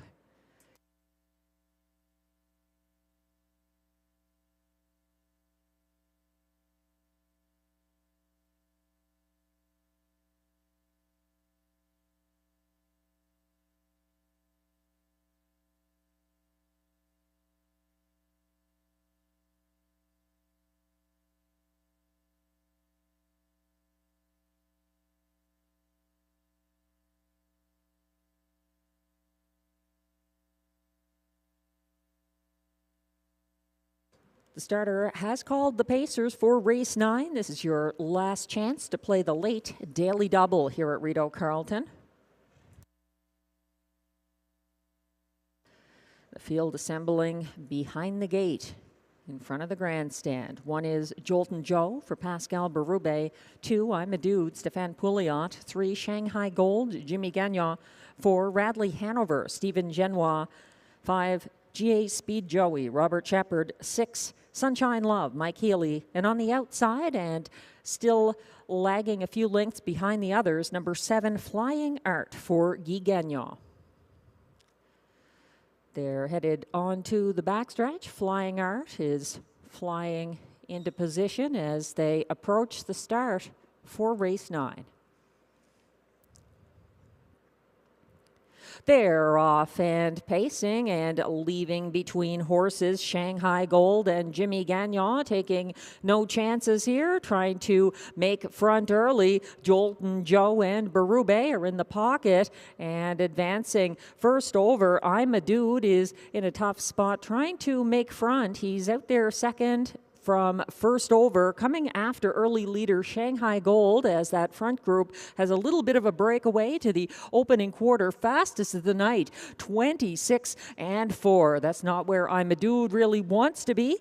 Parked first over, but making front now in a gradual fashion. Shanghai Gold sitting along the inside, and here comes Jolton Joe stepping out second over from third, following from fourth. That's GA Speed Joey as they head around the second turn, and out there now fourth over is Radley Hanover. Behind him at the back of the field, Sunshine Love and Flying Art. 56 and 2 to the half, and what a battle on the front end. Shanghai Gold fighting against parked out I'm a Dude, who hangs on gamely, pressing the pace from first over second on the backstretch. Jolton Joe now for Berube, 3 wide around I'm a Dude, and looking to follow that cover from fourth is GA Speed Joey. 125 flat, 2 3/4. GA Speed Joey is going 3 wide as Jolton Joe pulls ahead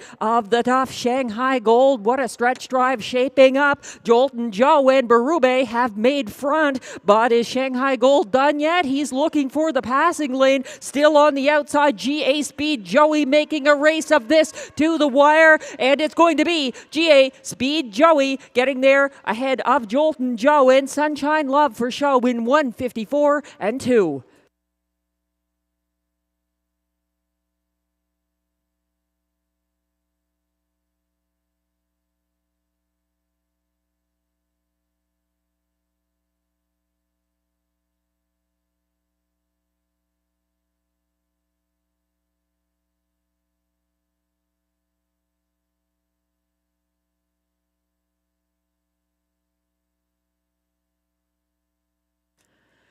When you analyze races, you can't pick them all on top.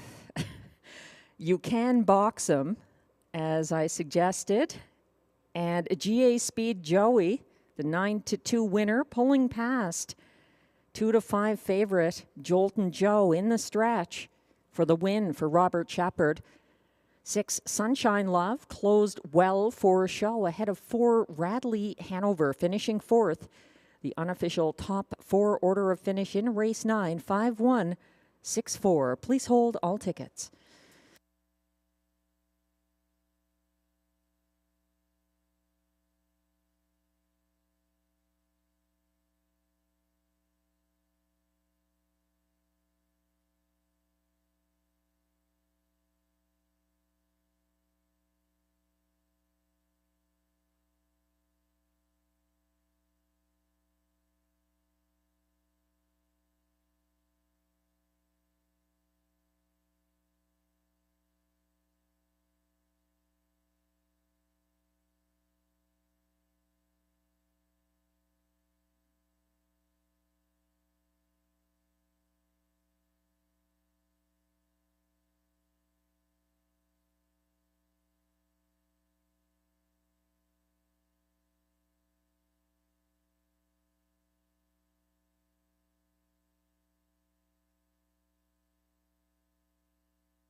Race 9 results are now official, and coming back to the Rideau Carleton winner's circle, official Race 9 winner, number 5, GA Speed Joey, a 7-year-old May gelding by Better Than Cheddar out of JM Chicago, owned by Alain Carrier of Saint-Henri-de-Lévis, Quebec.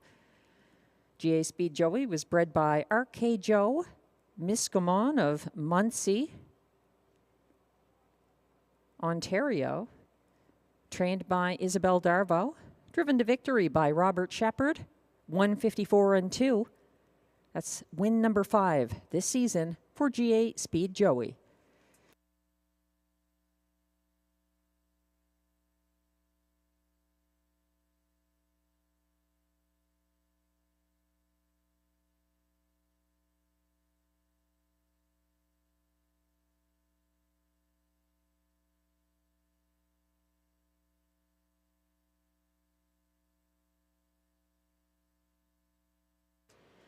Prices are now posted for race 9. Number 5, GA Speed Joey, returns $11.60 to win. The $2 exactor 5-1 pays $25.60. The $1 try 5-1-6 pays $84.35, and the $1 superfecta $299.70 for the 5-1-6-4 $1 superfecta ticket.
The race 9 rundown is now on your screens. 2 to 5 favorite. Number 1, Jolton Joe finished second. 2, I'm a Dude was sixth. 3, Shanghai Gold, fifth.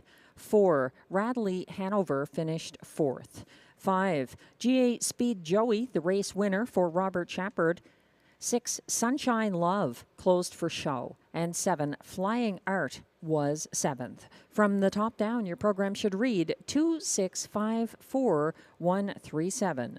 The fractions were 26 and 4 to the quarter, 56 and 2 at the half, 125 flat at 3/4, 154 and 2 the winning mile for GA Speed Joey.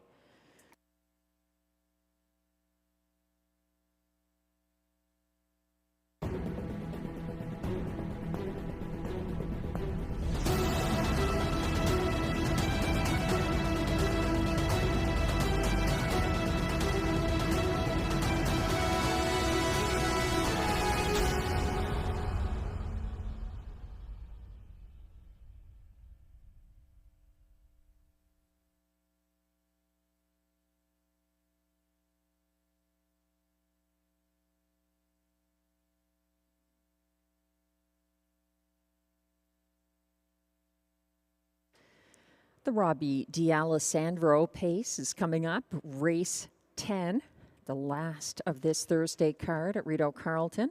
We appreciate the wagering support and the fans on track. Enjoying this cold but excellent night for some live harness racing. And relatively speaking, for the time of year, it's not even cold. The paces are coming towards the track for the race 10 post parade, and the current favorite, even money on the 2, Dinner Party, looking to go back to back from Andy Archer and Guy Gagnon.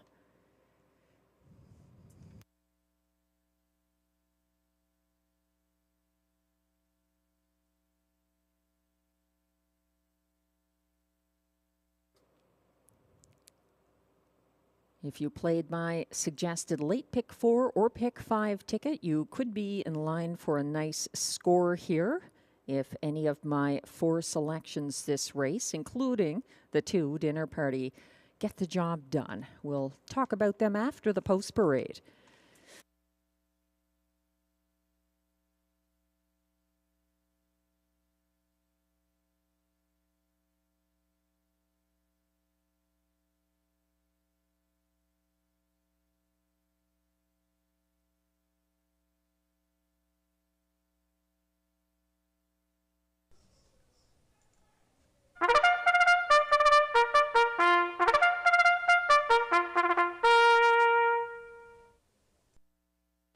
Now on track, the Race 10 Post Parade. These pacers are $8,500 claimers. They race for a purse of $5,200.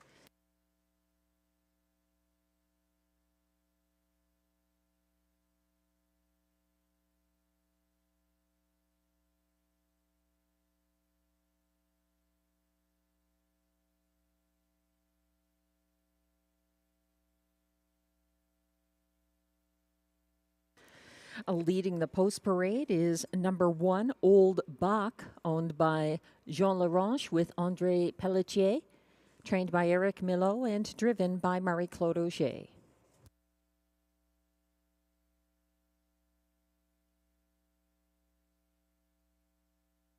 Two is the current even money favorite, Dinner Party, owned by Michel Letarte with Jamie Copley and Kimberly Eaton, trained by Mandy Archer, driven by Guy Gagnon.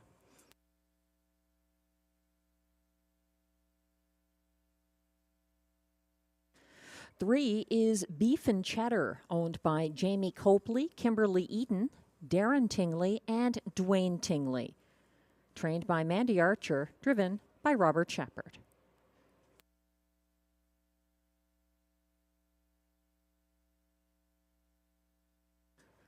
4 is Probert's Legacy, owned by Desjardins Noro Stable, with trainer Marc-André Simoneau. Pascal Berube is in the bike.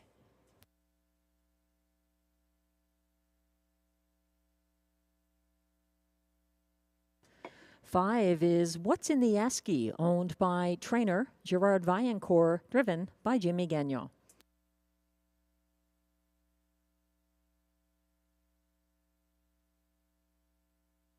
6 is Giddy Up Max, owned by David Shea, trained by Vic Putty, and driven by William Waugh.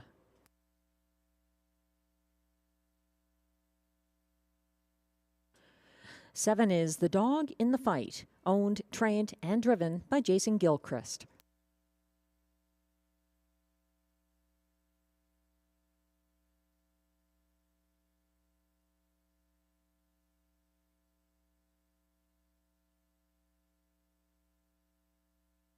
And completing the field from post 8, Real Rubies at Play, owned, trained, and driven by Michel Legasse. That's your field for race 10. There were no changes. There's exactor, triactor, and super high 5 wagering.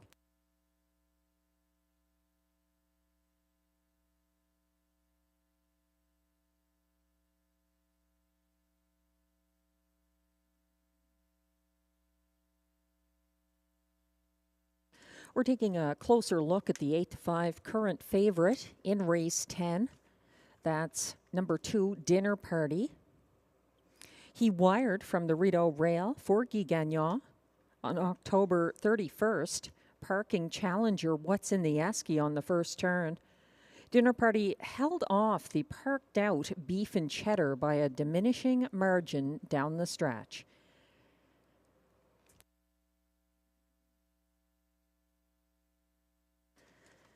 In my pick 4 and pick 5 tickets that conclude here in race 10, I'm using the 3, 8, 1, and 2. It's a big field, and a lot can happen. And some of these are very closely matched in current form and overall ability. My top selection is the current 2-1 shot. Number 3, Beef and Cheddar, getting some post relief here. He emerged first over from 4th in front of the Rideau grandstand on October 31st. He was gaining ground on leader Dinner Party to the half, pressing the pace on the backstretch, followed by the second over Probert's Legacy. Beef and Cheddar closed in 28 and 4. That was the same last quarter time as the winner of that mile, Dinner Party. Beef and Cheddar finishing a good second behind his Mandy Archer stablemate. And 5-2 right now on the board for the 3, Beef and Cheddar. Somewhat overlooked because of the post position, and it is a tough one, is number 8, Real Rubies at Play, 8-1 right now. His most recent win was actually from the second tier for Pascal Berube back on October 20th. He was third over from last at 3/4 for Berube here on Sunday, closing widest and fastest of all down the stretch, 29 and 1, behind the winner, Make It Come True. He was a beaten 3-5 favorite, and he's making a quick turnaround. That's 8, Real Rubies at Play.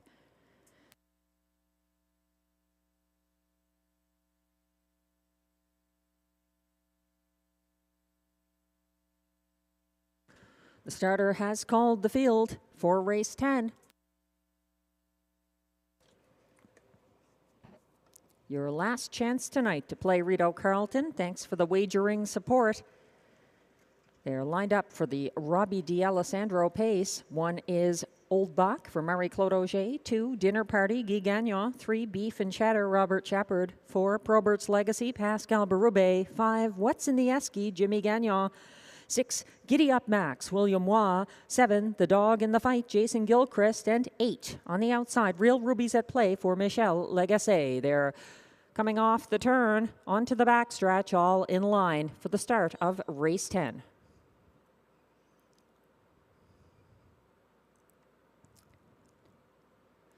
They're off and pacing. Dinner Party and his stablemate Beef and Cheddar are mixing it up early, with Beef and Cheddar inching ahead to take the lead for Robert Shepard. He is now 1.5 lengths ahead of Dinner Party, followed in third by Old Buck, and then up into 4th early with a good start from post 8, Real Rubies at Play. Behind him by 2 lengths, following in 5th, that's Probert's Legacy. They're single file past the opening quarter, led by Beef and Cheddar, and he is keeping ahead of a Dinner Party, who sits the pocket, with Old Buck following from third, and sitting in fourth, the Chestnut. Real Ruby's at play now, stepping out first over from fourth, and he's towing second over. Probert's Legacy into it from fifth. Further back in sixth along the inside, that's Jimmy Gagnon with What's in the Esky at the back of the field on the inside. The dog in the fight, and starting up from last, that's Giddy Up Max. They went by the half, and Beef and Cheddar still keeping a length ahead of stablemate Dinner Party in the pocket. Caught first over now in third. Real Ruby's at play, fighting on the outside as he presses the pace. Following on the inside, getting shuffled back to fifth, though, that's Old Buck, as Probert's Legacy continues into fourth from second over on the outside. And the backfield consists of the dog in the fight sitting second last, Jimmy Gagnon, out and moving now with What's in the Esky, and out of it at the back, Giddy Up Max. They're coming down the stretch now, and it's a battle with Beef and Cheddar needing the wire. Dinner Party coming up the inside. What's for dinner? Dinner Party getting the better of Beef and Cheddar at the wire, 154 and 2.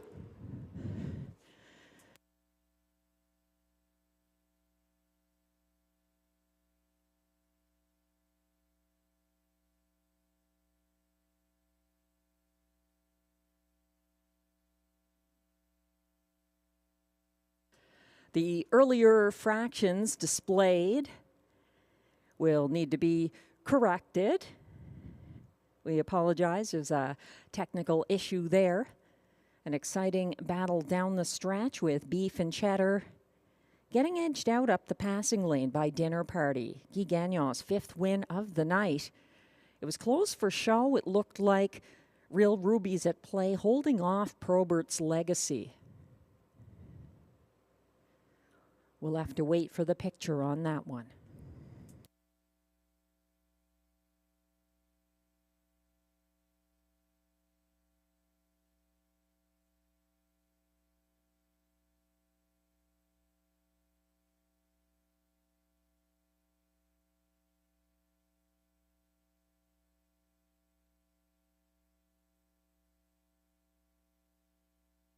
And the unofficial top five order of finish is now posted.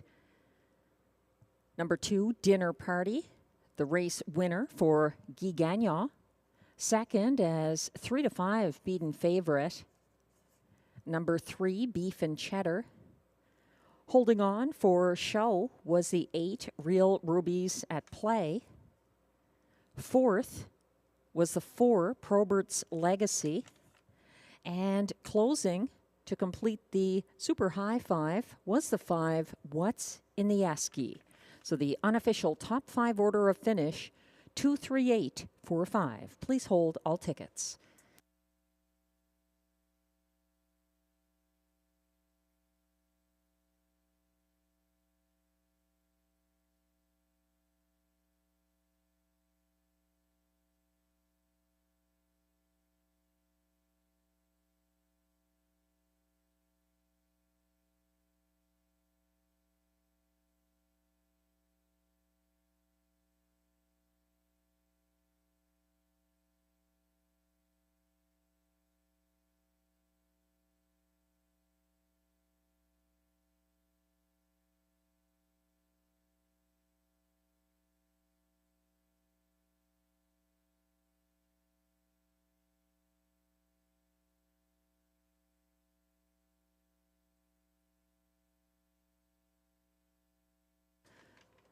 Coming down the stretch, Dinner Party had Beef and Cheddar on the menu, taking him down to deliver a 5th driving win of the night for Guy Gagnon. Race 10 results are now official, and in the winner's circle, that is number 2, Dinner Party, a 5-year-old bay gelding by American Ideal, out of Palm Patrol, owned by Michel Letarte of Quebec, with Jamie Copley and Kimberly Eaton of Ontario.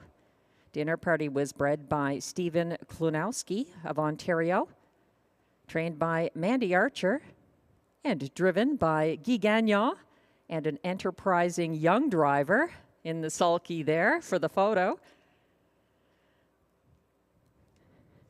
1:54-2, matching his seasonal best in his 4th win this year. Dinner Party.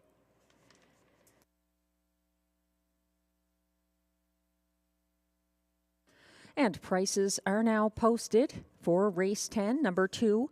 Dinner Party pays $4.70 to win. The $2 exactor 2-3 combination pays $8.40.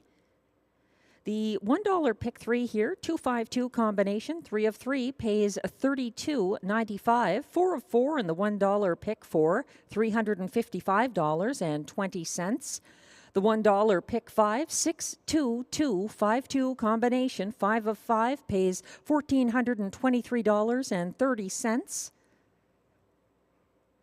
The 20-cent Super High 5, 2-3-8-4-5 combination pays $48.84.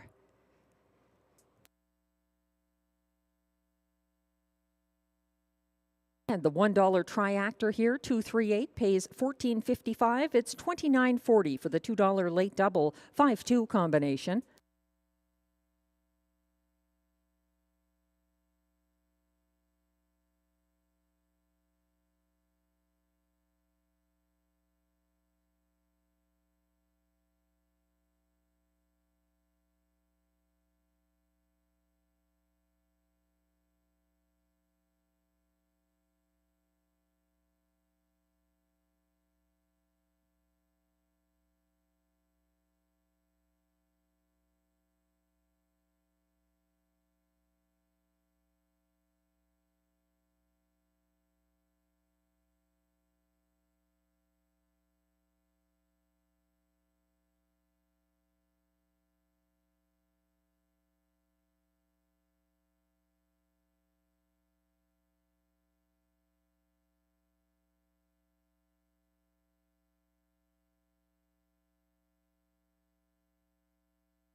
The race 10 rundown is now on your screens. 1, Old Bach was 8th. 2, Dinner Party, the race winner for Guy Gagnon. 3, Beef and Cheddar was second as beaten 3-5 favorite. 4, Probert's Legacy finished 4th. 5, What's in the Esky was 5th. 6, Giddy Up Max 6th. 7, The Dog in the Fight was 7th. And 8, Real Rubies at Play finished 3rd. From the top down, your program should read 8, 1, 2, 4, 5, 6, 7, 3. Fractions are unavailable. The winning time, 1:54-2. And that concludes our Thursday card at Rideau Carleton. Tonight's handle, $163,441. And live racing will resume on Sunday, November 10th, with our 6:30 p.m. post time. Don't forget, Saturday night, $1,600, the jackpot, in the simulcast lounge here at Rideau Carleton in Tammy Forgey's free-to-play on-track handicapping contest. I'll catch you again on Sunday. Thanks for the wagering support this evening. Enjoy the rest of your night and the rest of the week. I'm Melissa Keith, track announcer.